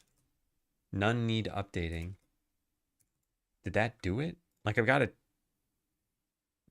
No, something produces a dot translation file. I got to figure out what that is that does that. Yep, there we go. Oh, this sucks. This sucks a lot. All right, well, we figured it out. So that's working for French. Now let's see if it's working for English. I'm just going to delete this. And now I should say this is from the English file. Yeah. Oh, man. All right, this was challenging. So you need to add the dot translation files. Did I really not write about this in here? I did not. Oh, man. Yeah, I thought I had. Yarn spinner. I don't have some like localization note, do I? No. Huh. Kind of surprised I didn't write about that. Maybe I thought it was straightforward enough and I didn't come up with a... Yeah, that's probably what I thought. It was straightforward and I didn't come up with a workflow. Okay, well, we have a workflow now and it's very hazy in my mind. So how will this work with yarn spinner? We need to like write instructions for this. And we got to write a converter too. And figure out fuzzy strings and everything. And I'm not even totally sure what the workflow is now. So if I go change something in the source file, yeah, let's write some scenarios down here. Scenarios. I change a string in the source file. Actually, wait a second. This is the problem, right? The string in the source file shouldn't matter. Oh, God. I don't know what I want my flow to be for this. So how do I even want the workflow to run or to look? String in source file is the ID. Yeah, so there are two IDs, right? Well, that not really two IDs. This line is a unique identifier. Also, sorry, I'll be right back really fast. I heard something fall in the other room, and I don't know what's happening.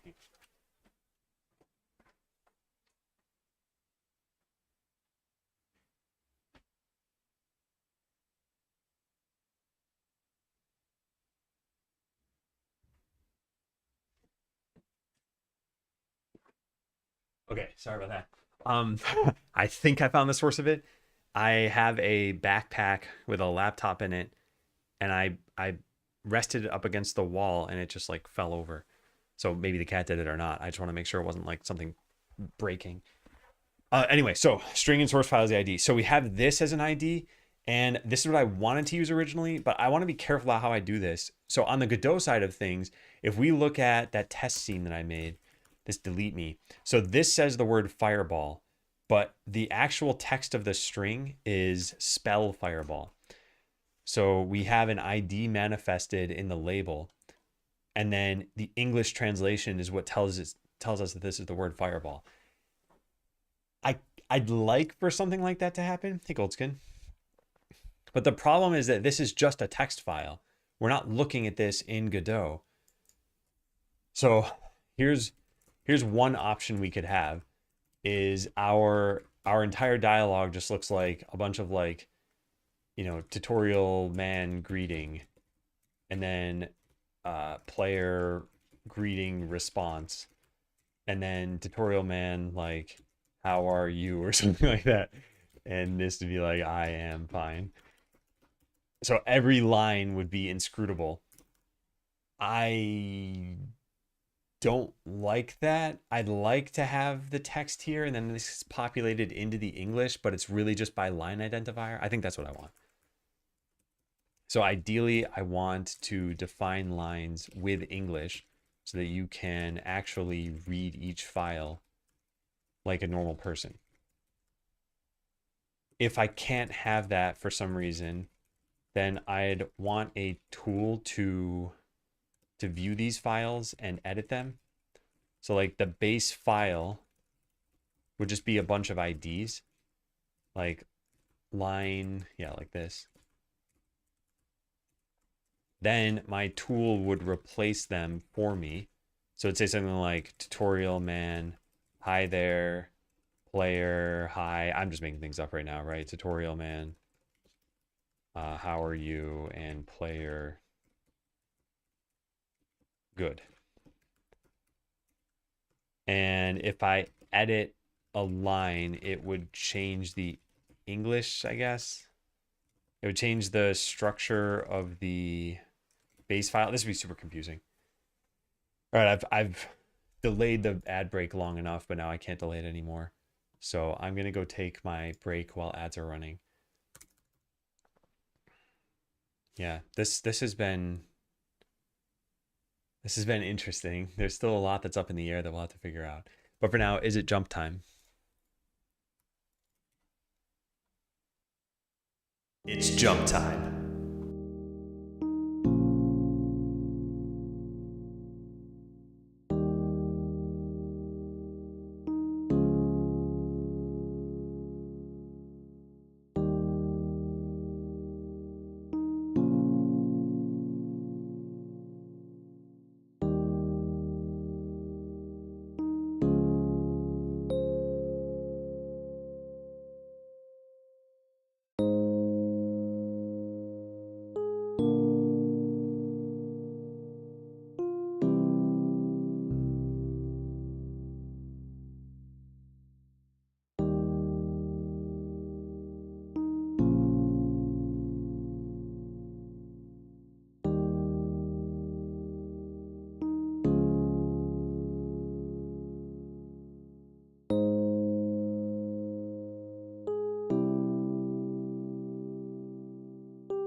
Hello again. Hey, Laxton.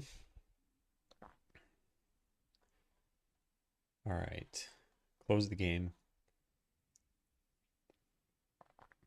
So yeah, tough problems here.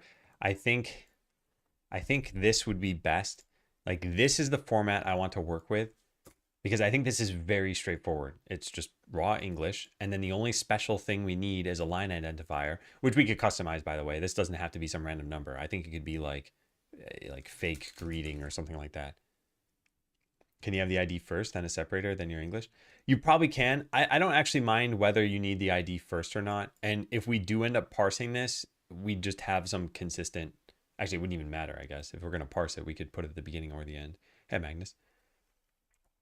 But yeah, I'd like to define things in this format. So then it would just be a question of, can I generate a POT file and I guess the English PO file from this?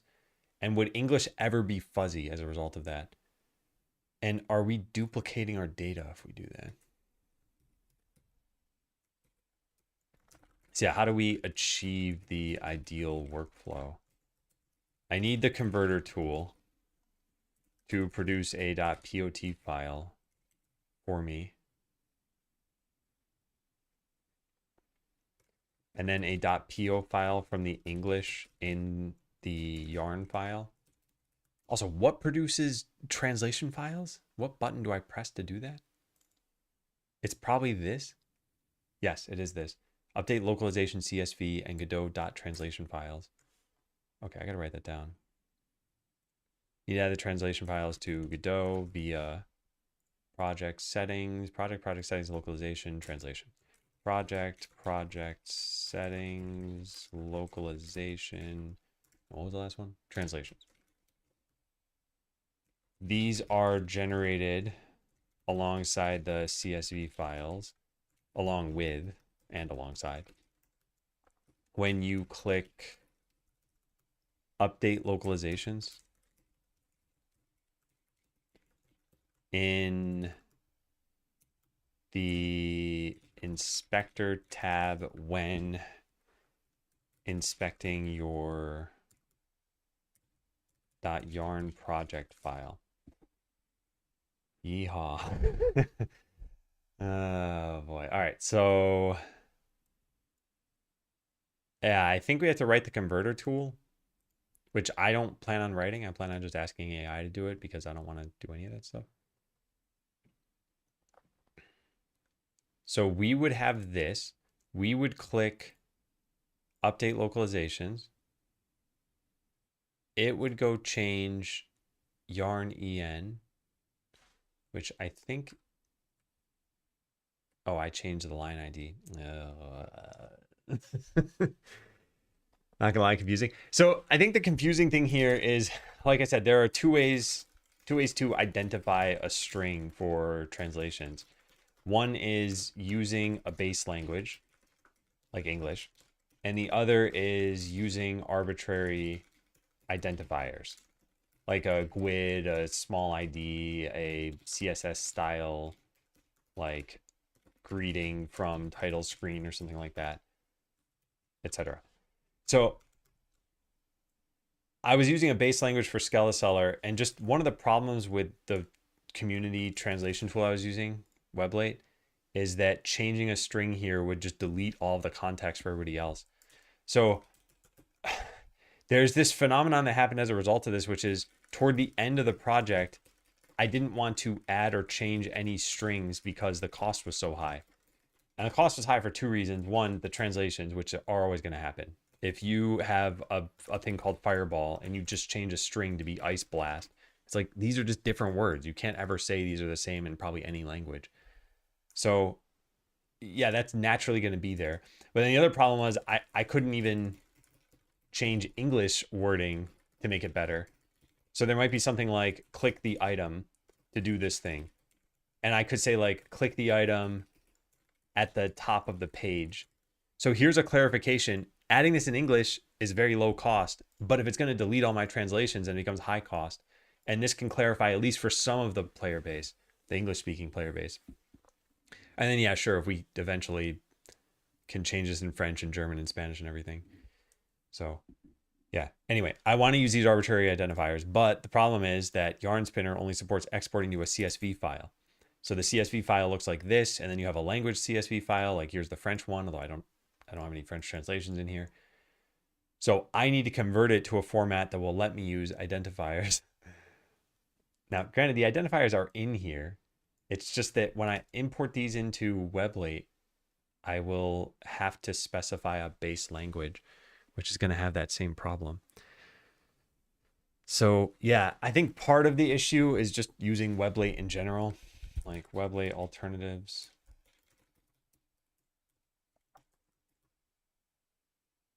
Yeah, localize, SmartCat. I mean, some of these are like AI tools and not just community-based translations. And maybe some of these are better. Honestly, it would be a really nice feature for Weblate is if I could like look up past strings or info. So here we've got some random string, right? I just click this, I click this. Okay, so here's a German string for byte. Like well, let's find something that has a screenshot. Maybe what does have it? Garbage line. All right, there's a string somewhere here. Let's keep clicking next until we find it.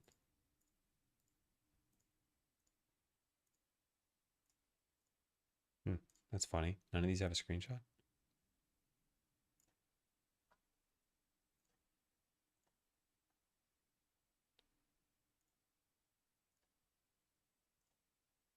Huh, strange.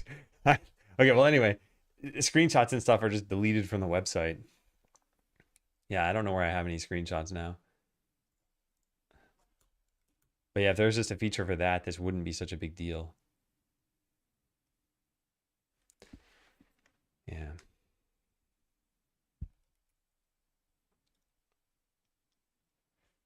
So I need a converter tool. Then what? I just edit the yarn script and everything works? I think so, yeah. Then I should just be able to edit the yarn script. .yarn script. And things should just work.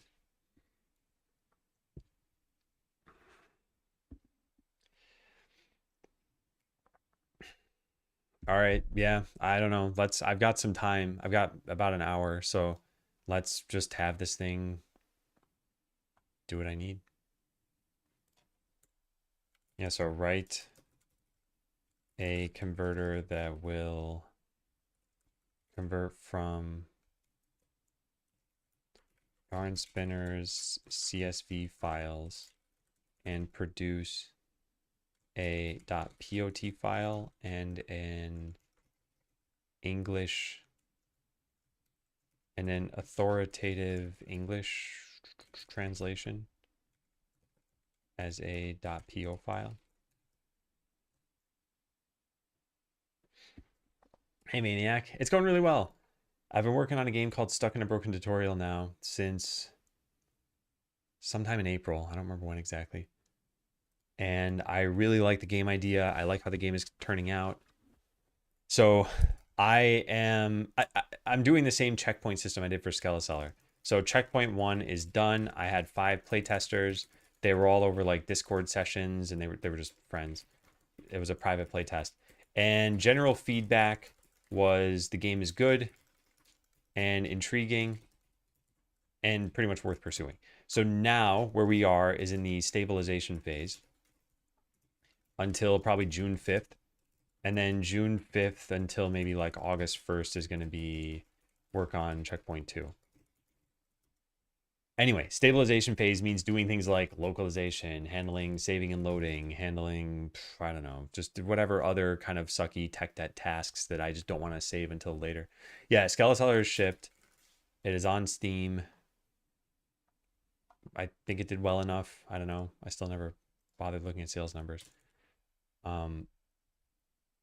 Yeah. But anyway, I'm looking forward to this phase where I get back to work on the actual game. Like, this is technically part of the game. It's still game dev stuff we have to do. It's just more computer science-y than gamey.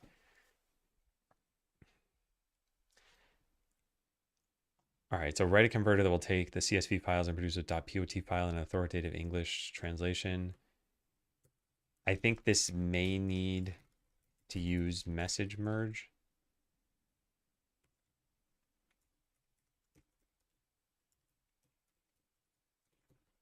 This should be a standalone C# tool. Do we have a tools folder? No, we don't. I had one for Skeleseller. Where is that?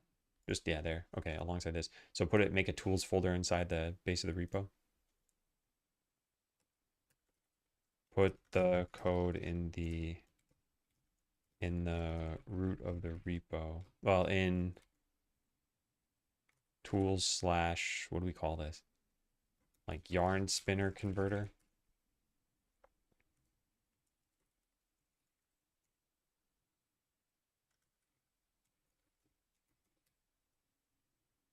Yeah. Yeah, thanks, Maniac. Yeah, I can show you the new game in just a sec. I just need to test this out. Or start this thing, I mean. This is actually kind of neat. So I guess my final instructions for Godot. Manifest IDs as strings like this. Generate the POT file. Yep. Cool. That's good. What else do we have here? Anything else that's kind of just trash? That's fine. What's this? That's fine. Yeah. Archive, delete me. A whole bunch of stuff I got to delete eventually. Are you using Pro or Pro Max Plan of Claude? I'm using Codex right now. I was using Claude and I liked Claude. And then I feel like there's now an ethical implication of giving Elon Musk money. So I switched to Codex, but I'm on the $20 plan there too. No. Yeah, it's not the JavaScript package manager. It's Yarn Spinner, which is a dialogue system for games. Could you look into that? Yeah. So that updates to the .yarn file. Don't stomp on existing translations. All right, let's just have it do this. Just go run. Wait, before I do it, what's my usage at, out of curiosity? 96%. And when is this used at? June 1st? Okay, that's fine. You have an agent.md? I do, yeah. It doesn't have very much in it. Also, apparently I can't find it by just searching for it like this. But I can if I do this. Yeah. Yeah, I don't have very much here. I'm sort of under the rock in regards to that comment. It's just like Claude had capacity issues and Musk had data centers. Well, Musk, I mean, SpaceX's or XAI or something. I'm not totally sure. So it's just now Claude, in order to not have capacity issues, is running in data centers that, I mean, in some way funnel up to Elon Musk. Colossus one, I'm not sure.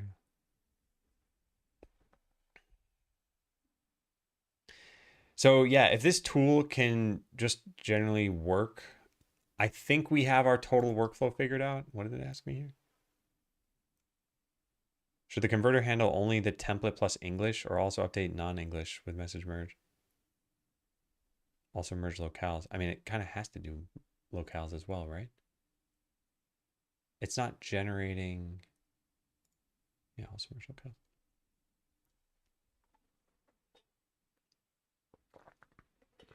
SpaceX merged with XAI. Okay, yeah. I didn't realize. Yeah. All right, Yarn CSV to monolingual gettext converter. Yeah. So builds a standalone .NET 10 console tool, converts Yarn Spinner localization CSVs and Weblate friendly monolingual gettext files. Generate this. Yep. Generate authoritative en.po. Optionally update existing non-English PO files. Yeah. Preserving existing translations while refreshing references and adding new or obsolete entries. Key changes. With third-party packages. Sounds good. Implement CLI. Convert input.pot English. I mean, they don't really need to be able to specify these things. Does that matter? Because we're going to have a whole bunch of other... Yeah, I don't really care about this, but that's fine. Merge. Message merge, otherwise located on path. No obsolete, optional. Pass through to message merge is desired. Sure. Yeah, I'm not too picky about any of this stuff. I just want to make sure this is relatively sensible. Use ID, use English source. Otherwise text, reject duplicate IDs. I also wanted to keep the line and everything. Yeah, no, it has this here too. Nice. Include extracted comments. Oh, yeah, sure. Escape PO strings correctly for quotes, backslashes, new lines. Man, if it just generates this stuff, I mean, this kind of tool would take me a while to write and to maintain and everything. And yeah, it'll be great if this works.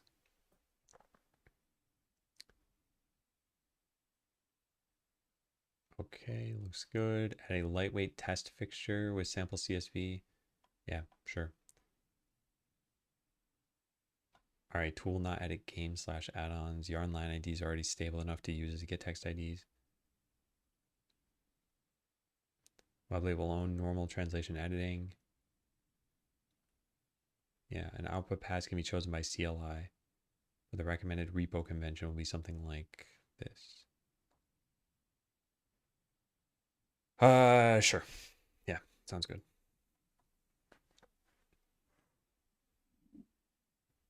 Watch out for updated CMDs. I think the training cutoff might cause you issues. What are you talking about, Board IT guy? Because in general, my use of AI has almost always been the same. Like, come up with a plan or ask it to do something, then go look over the code or verify in some way. So yeah, in this case, it's like we'll know if this works or it doesn't work because it's got a very easily verifiable workflow for us, which is like we're going to manifest a string like hello world, and then we should end up with en.po, which has hello world in it, and there's going to be some identifier here, line, greeting. So then here we should see message ID greeting, and I think message stir hello world. So like if this happens and we know that it worked, there's very little cause for alarm here. If it doesn't work, we could just scrap the entire thing and try again. We could write it from scratch. We could decide just to use non-monolingual gettext. We could just use CSV files on Weblate or something.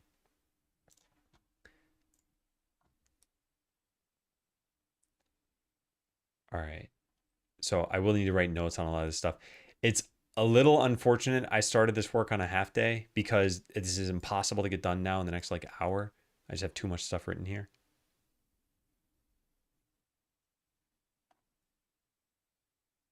But yeah, I wonder how long this will take in total. Like I could probably get it done by the end of tomorrow. Tomorrow's going to be a full day. I'm not done with the stream right now, but knowing that I can't complete everything now, it's like I could tackle it in the afternoon maybe. So started working on Weblate with monolingual gettext. This was mostly easy, except that for yarn spinner, it only outputs to CSV files. So I had AI write a converter. And then I want to put a link to monolingual gettext this. And put that in here. Whoops, that does not work. Oopsie. There.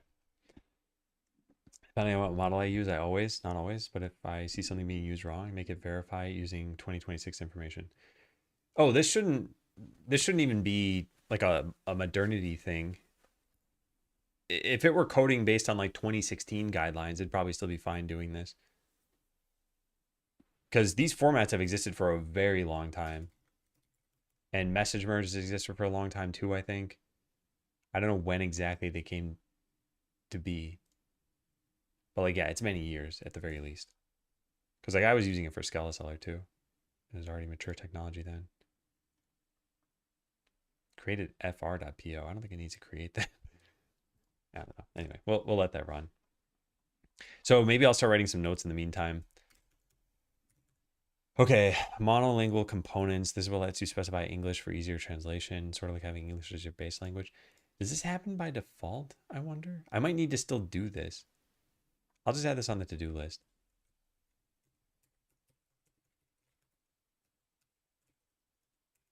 There we go. All right, yarn spinner. So we got to write some yarn spinner notes about localization. Let's put this maybe toward the bottom.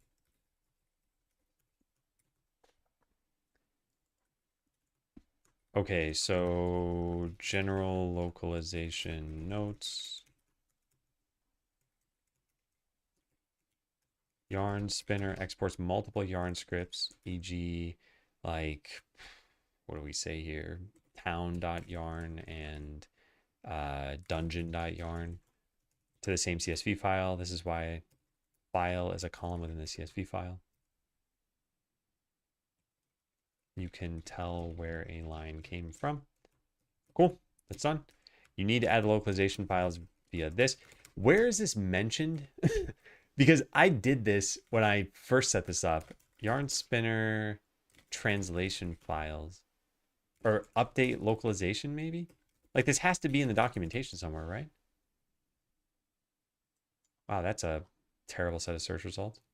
Out of curiosity, what if we try this? That's not any better. Is it not called update localization? Am I making that up? No, localizations. Excuse me. Is it best to internationalize after the game is complete or to plan it from the beginning? So I think the plan is very important at the beginning. I think the actual translations should be held off as long as possible.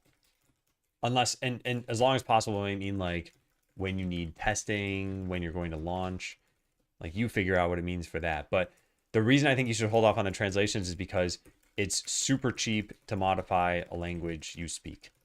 Like I don't need to ask someone to look over the text that I write. I trust that it's correct. If it's not correct, it's like not, 70% wrong. It's like 3% wrong or something. So yeah, the sooner you get translations, the sooner you'll lock in your text. And some of it's probably not gonna change. Like you might have a settings menu. The word settings is probably fine. You might have volume sliders. Those you can probably translate ahead of time too. But yeah, any text within your game, it's like systems might change, mechanics might change. This is why in a lot of games you see these subtitles say X and the vocalized text says like X with some modifier like X prime. This is kind of silly. I'll just say Y here. And it's like, well, they kind of match. You get the idea. They're not going to go back and have the voice actors react that line, and they're not going to change this because they need to translate the subtitles. So yeah. All right, here it is. To enter the localized content for a line entered in the text column, Run will generate this. These are Godot translation files. Make sure any ones you add are in game. Yep. So we got to put this here. You need to add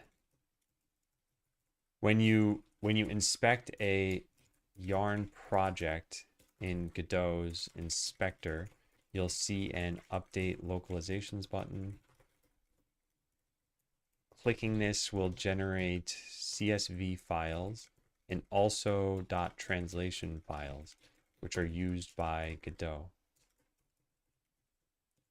You must add the .translation files via this for your project to use them. If you want to test out a particular language, then follow these instructions. Oh, is there an extra space there? No. Also, is this done? It is done. Do you want to run this command? No. Add these to git ignore if they're not supposed to be checked in.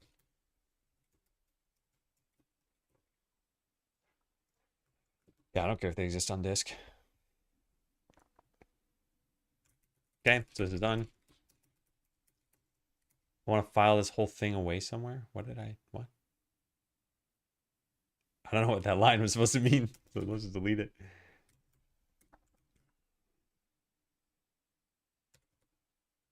So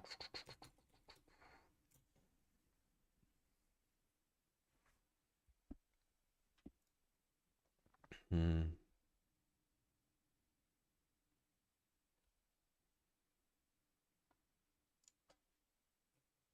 Also in scene files, you can trivially easily manifest IDs. Spell fireball. And then just change your view language to English and it will render as fireball. Well, render. It's actually whatever you have in your English translation file. Do we have a... Yeah, here it is. Yeah, so I'll just put a link here. Easy, easy.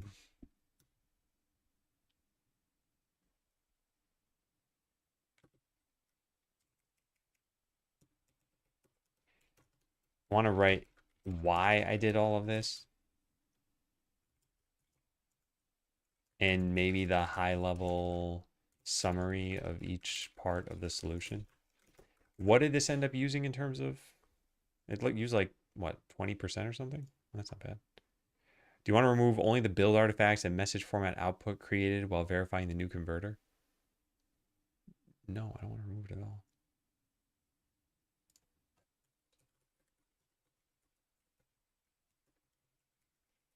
Just make sure that .getIgnore ignores build output that shouldn't be consumed by Godot.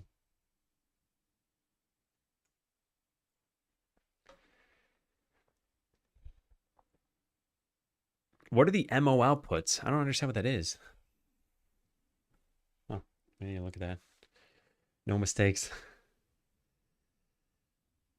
All right. Well, the rest of this shouldn't take too long. I probably already built the tool, right? Yeah, here we go. And where is the code for this? Here. All right, so run, get some arguments. This is quite long. And I'm kind of surprised it generated it all in one single file.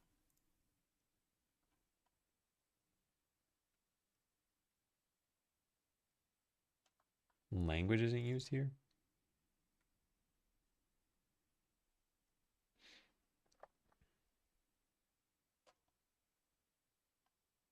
Parse rows. You know, we could have just used a CSV parser. I guess I had to write one here.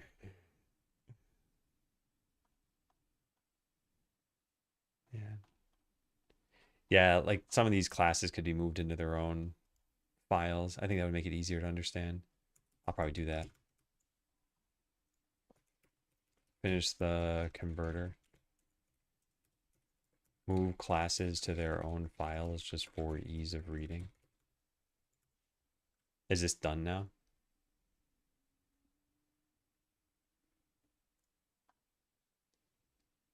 Yeah. All right, I have quite a lot to read through. Use the fix tool config issues automatically. Yeah, and especially as long as the format is good. Like, let's say there were all these arguments up here. Where were they? Oh, they're like way up there. Yeah, here. There are all these arguments here. Like, we might not need these. We could have it delete them. We could have it document them. We could have it add new ones. All right, so I got to read through all the code. What else do we have here? We have a README. Converter README. It's not gonna search for this, is it? Oh, we won't get any of this. That's not good. AMD Scylla. Yeah, how are you supposed to do this part? We have game here. I mean, I guess we have an SLNX file. I could add another project, but I want it to be... Yeah, maybe we just it doesn't all need to get built though. Yeah, I don't know how this works. If I add the tools directory here, will it get built into the game? Because players don't need that stuff. I don't know how that works, but I think that's how that works. Because I'm pretty sure in here somewhere we set, where is it? Yeah, here. Assembly name, solution directory.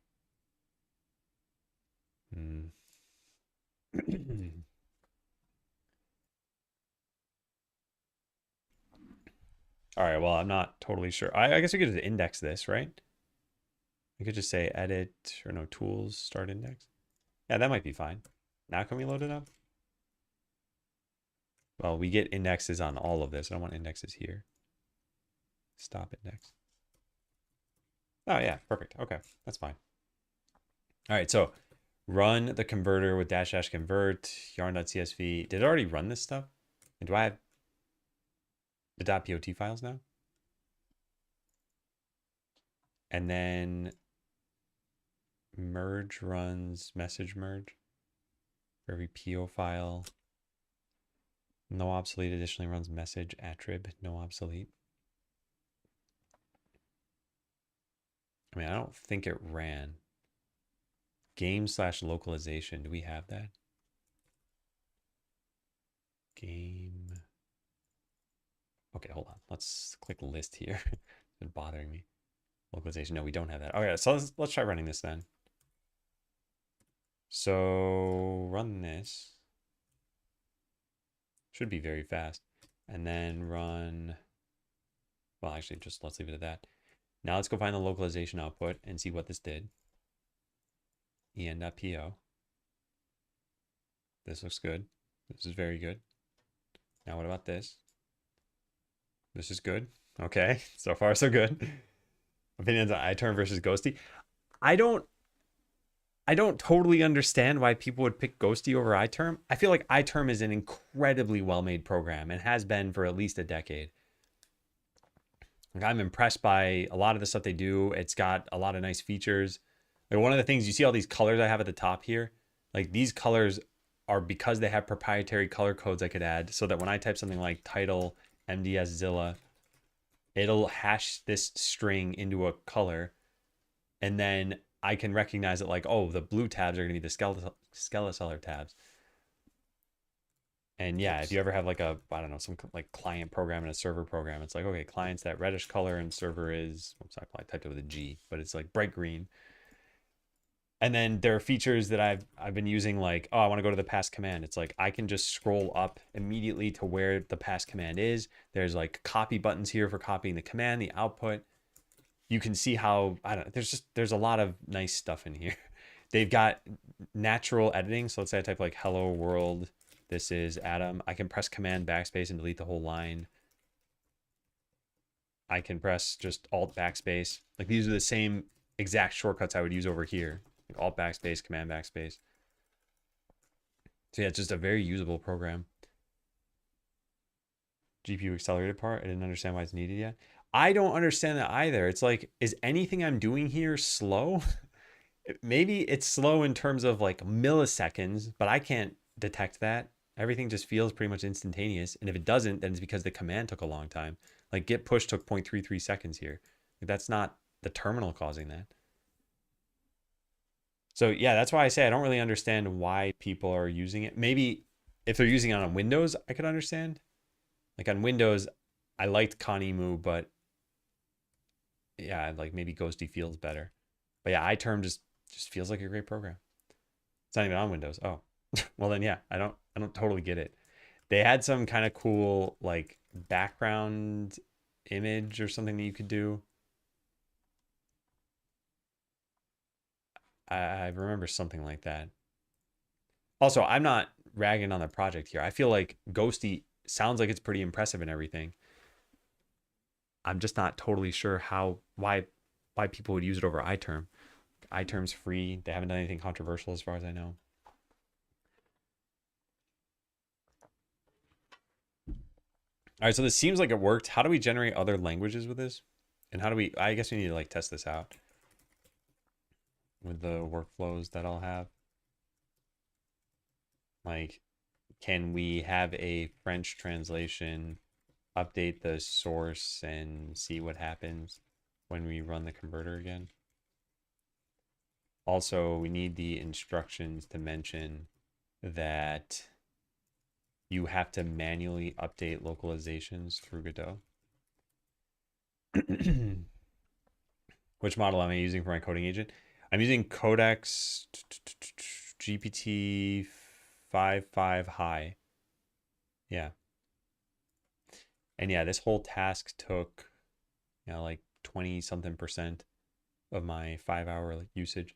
So yeah, I feel like the usage limits are pretty generous in terms of what I use. Like I probably won't burn through any of this stuff.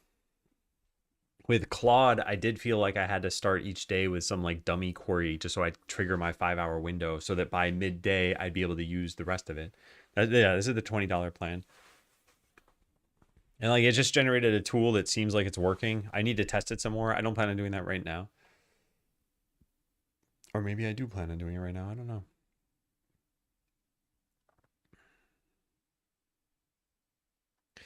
Yeah, so yeah, let's test it out then. Okay, so I have farming.yarn.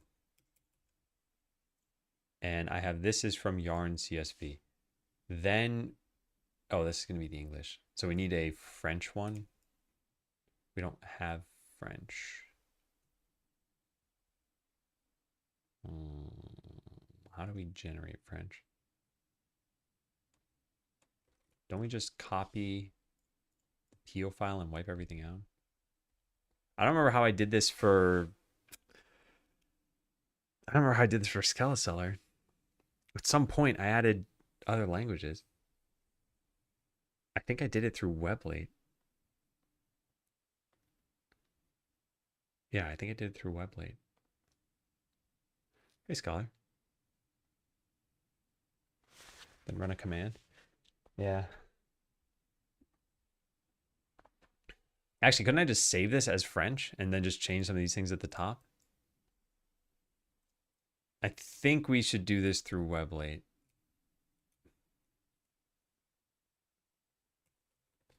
I think we would need Weblate to make the basic French file. Actually, no, we don't. What am I talking about? We could just load up like scripts fr and copy all this stuff at the top.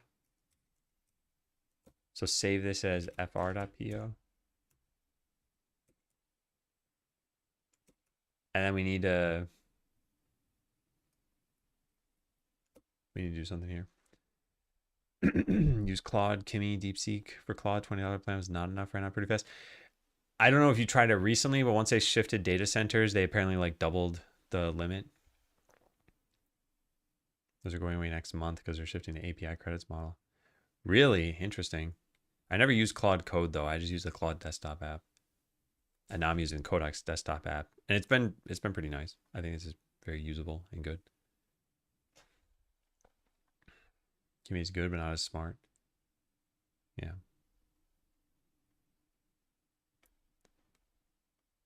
Yeah, I see. Yeah, I think identifying when a task is straightforward enough to use a lesser coding agent is kind of an interesting process. Like, I'm still getting used to a lot of this. I only used Claude for maybe 3 weeks, and I've been using Codex for about a week. Before that, I used Copilot, but I was using it mostly for smart autocomplete. Yeah, Ilo. All right, I'll bite. Why the paperclip?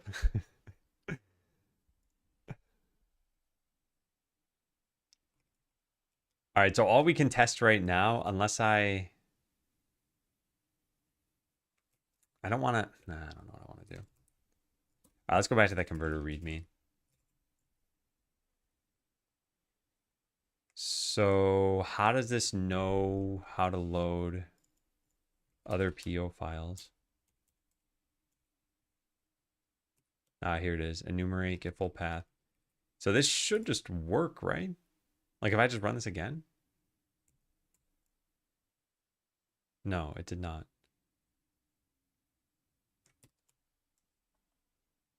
Get merge PO files. Files.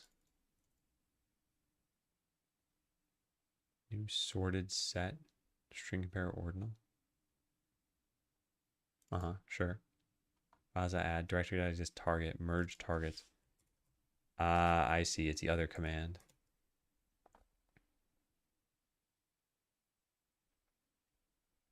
Just the zenness of developing old school style makes me miss it. Hoping CIA is watching and paperclips you to that. What is the paperclip thing? I still don't understand that. Also, most of my development is still old school style development. Like I said, I've been using AI for like a month, unless you count the autocomplete stuff. But that's more like IntelliSense, I think. Android localization has a compiler which complains if you have any string literals anywhere, forces them all to be references to a localization file. Yeah. Yeah, I mean, that's kind of what I'm trying to do here. This should hopefully work. Oh, Operation Paperclip.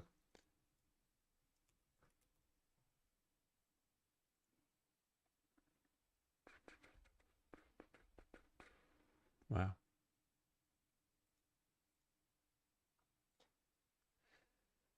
I notice in my agents, at least based on how I have them set up, 80% of any task context window is them just exploring and reading files.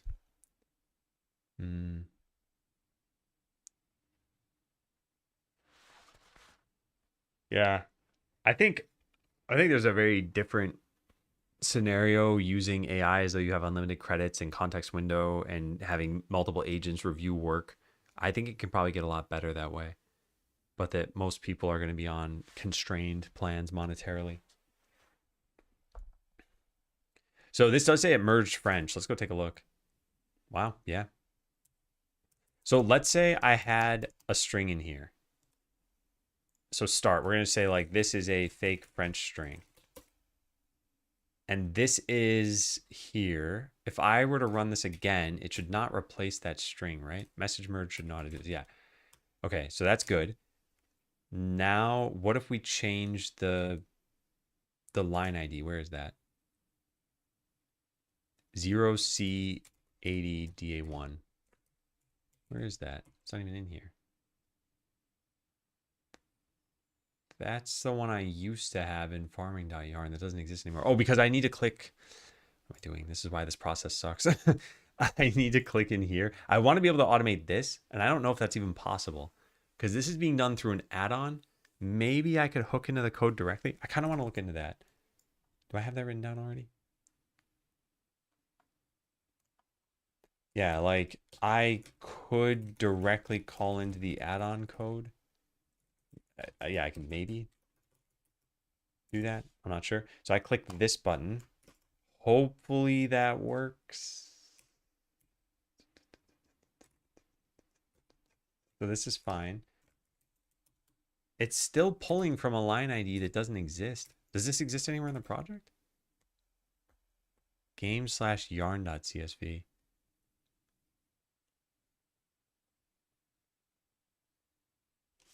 What? Shouldn't this have gotten regenerated? What? This doesn't exist anymore. Farming yarn start 9. Yeah, 9. This is different. It's not updating this. This isn't even my code. I think I need to click this, export strings, write all the lines in yarn project to CSV in your base language. What is the difference between these two buttons? So if I click this, does this work?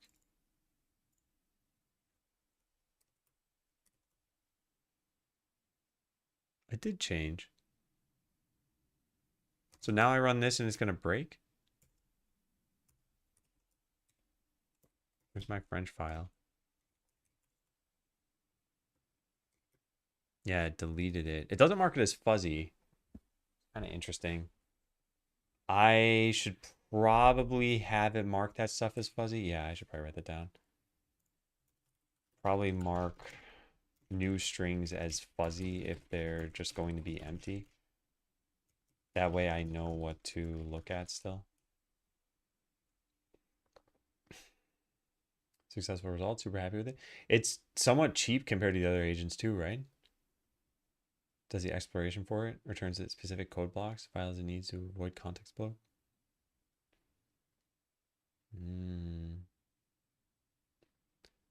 Yeah.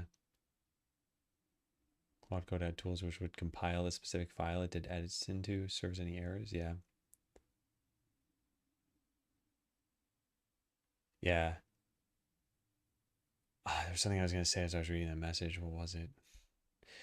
Oh, right. The just general cost of this stuff. So I think like $20 a month for almost any subscription, I think could be reasonable. It always depends on what you get out of a subscription, right? But if it's like gym membership or Netflix or something, it's like, okay, that's not bad. You can figure out what you are actually using.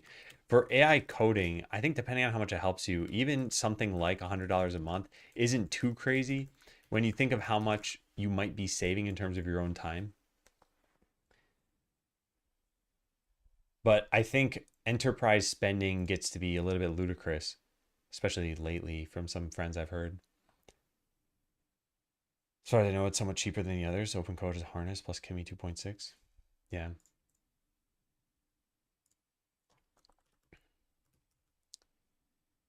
All right, so where did I leave off with this? We don't have strings being marked fuzzy. We do have this here. It doesn't show the original.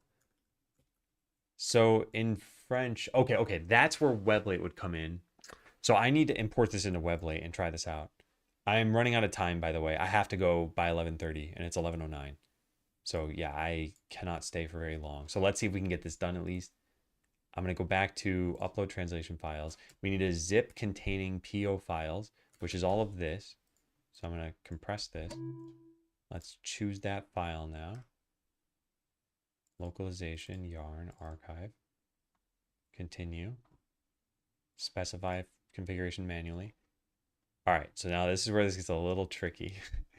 We need it to be... God, I can never find this because it's not alphabetized. Gettext monolingual. We want the base file to be English. So we want en.po.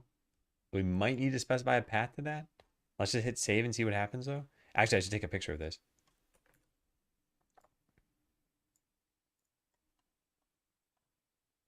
Yeah, here. Because if this works, that would be great. Please fill out this field. What field? Was it file mask? Yeah, file mask. Path of files to translate relative to repository root. Use star instead of language code. It should just be star.po. Save. Oh yeah, I should write that down too. I use star.po as the file mask. All right, please work, please work, please work.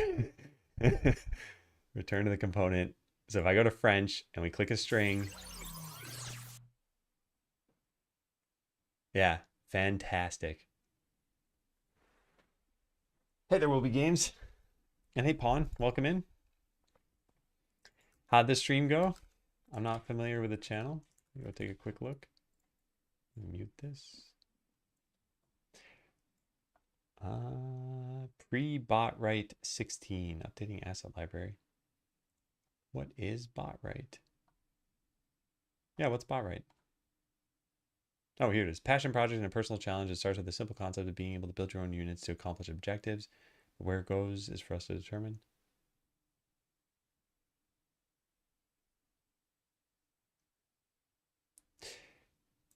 Is this a game? It sounds like it might be an RTS, but it also sounds like it could be a tool to help with some kind of coding. Slow day, very tired. Oh, hi. I feel you. It is a game. Okay. Game itself has you being a bot of your own design, chassis, weapons, systems, engaging in challenges. Gotcha. Yeah. Yeah. By the way, I would suggest adding the word game into your profile here where you've got... How do I close this? Yeah. Passion project. I would mention it's a game. Because one of the things I've realized is if you look at any infra tooling, like let's say you go to OpenRouter, maybe this is better. This is the first thing that came to my mind. So you look at this, like unified interface for LLMs. This doesn't really tell you a lot. And then you scroll down and you might be like, okay, what does this do? How does it work? you kind of need to dig into documentation for a lot of things to find out how they work. I made a game a long time ago called Botland, which is very different from what you're talking about. It's not the arcadey thing, but you could come up with logic for your robots in either Blockly or in JavaScript. And this game did not do very well, but it was a beast to make. It's fun to make. I learned a ton. So yeah, I'm curious to see what your project ends up being. But yeah, welcome to my stream. Welcome to Twitch as a whole. Let me welcome you to the platform. Subset of JavaScript. Yeah. I mean, it wasn't all of JavaScript. Yeah. Was saying it looks like a lot of work went into it. Oh yeah. Yeah. That was 5 years of my time. And like I said, I learned a lot. I think that was the biggest value out of it. Okay, so it looks like everything here is just fine except for the marking this fuzzy. I want line IDs to be different. So yeah, we still have a lot of work to do. Mark new strings as fuzzy if they're going to be empty. That way I know what to look at. This should probably be part of the conversion process. Did it pull in plurals and everything correctly? I don't have any plurals here, but let's say I did. No, there's no way to tell. I need plurals to be there. How do we set that up?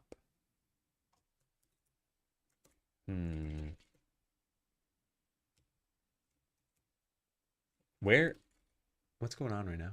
Oh, right. English was the base language. So we should find some pluralization here, right? Yeah, message ID plural. And it knew this because of the C# string. I got to figure out how that's going to work. I don't know how that's going to work.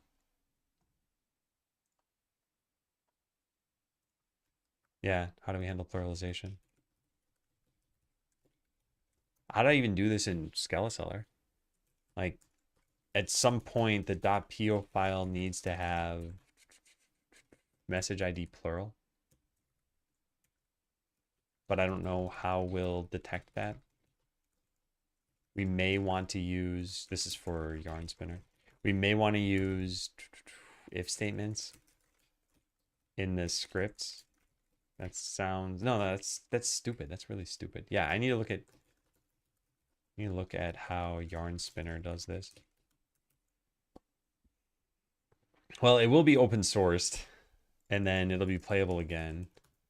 Yeah. I think many people had difficulty if they don't have a programming background. Yeah. I don't think the game had a very, like, the hook was interesting, but I don't think it was a very compelling gameplay loop. Feels like cheating live. I mean, using Ghosty to install iTerm is kind of funny. Yeah, I don't know what we'll do for this. How did we detect it in Skeleseller? We had a parameter. Oh, no, we pulled it from TRN. Okay, I understand how we did that. Yeah, for Skeleseller, how did we extract these things? God, I've forgotten so much. Gettext. When we ran gettext, we informed it which APIs were pluralized. So then it knew how to modify the .pot file. Oh boy. Yeah. And then at some point we're going to need all the... Wait, hold on a second. Figure out how to extract strings from code in Godot in a newer version of Godot. There's something built in now that should obviate gettext. Oh man, this has been a good day so far. It's just there's so much to do with this.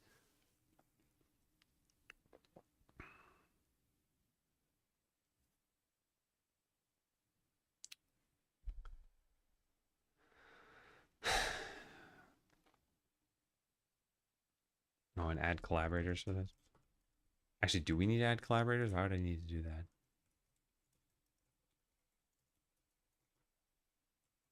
If English isn't included in the game by default, then no one will be able to build anything. Need to write notes on this for the future. Oh, this wasn't a problem in Skeleseller. In Skeleseller, all the English text was there inside the main Wait, was it? Hold on, that doesn't make any sense. Was it? This is the wrong repo. I want to go to Skeleseller. Where are you at? Here. How did that work? I don't know where that even exists. There's a scenes.pot file. It's just in game. No, that's the wrong thing. Here. Skeleseller _ Yeah. What? How did this? Oh, because TR needs the English string. That's why this is going to be a problem in the future. Yeah.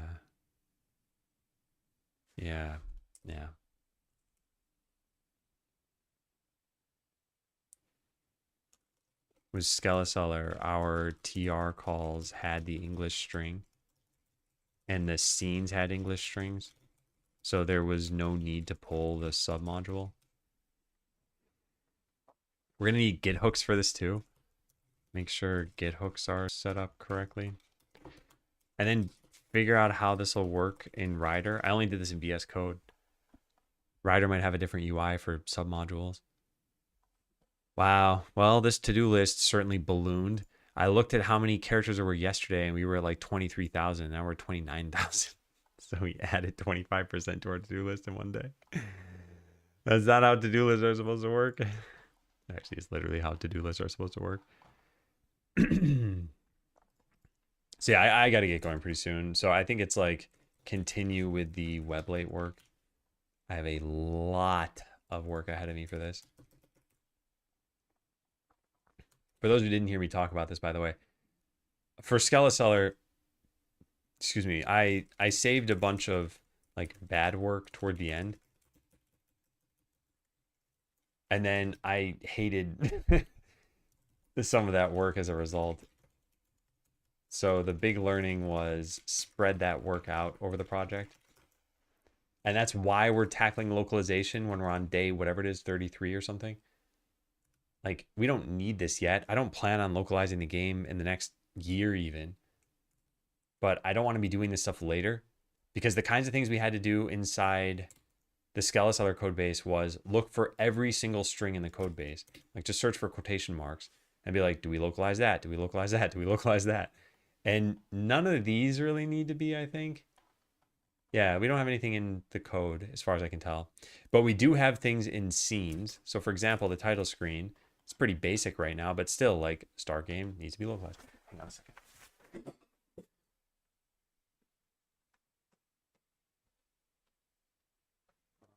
Okay, I need to get going, I think.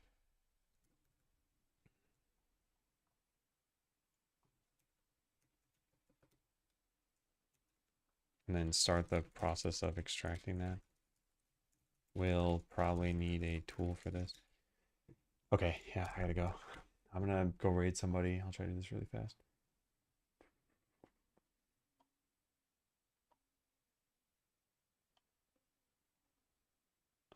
Let's go raid Cavino. Okay, and then yeah, I gotta run. All right, goodbye everyone. Sorry for rushing. This is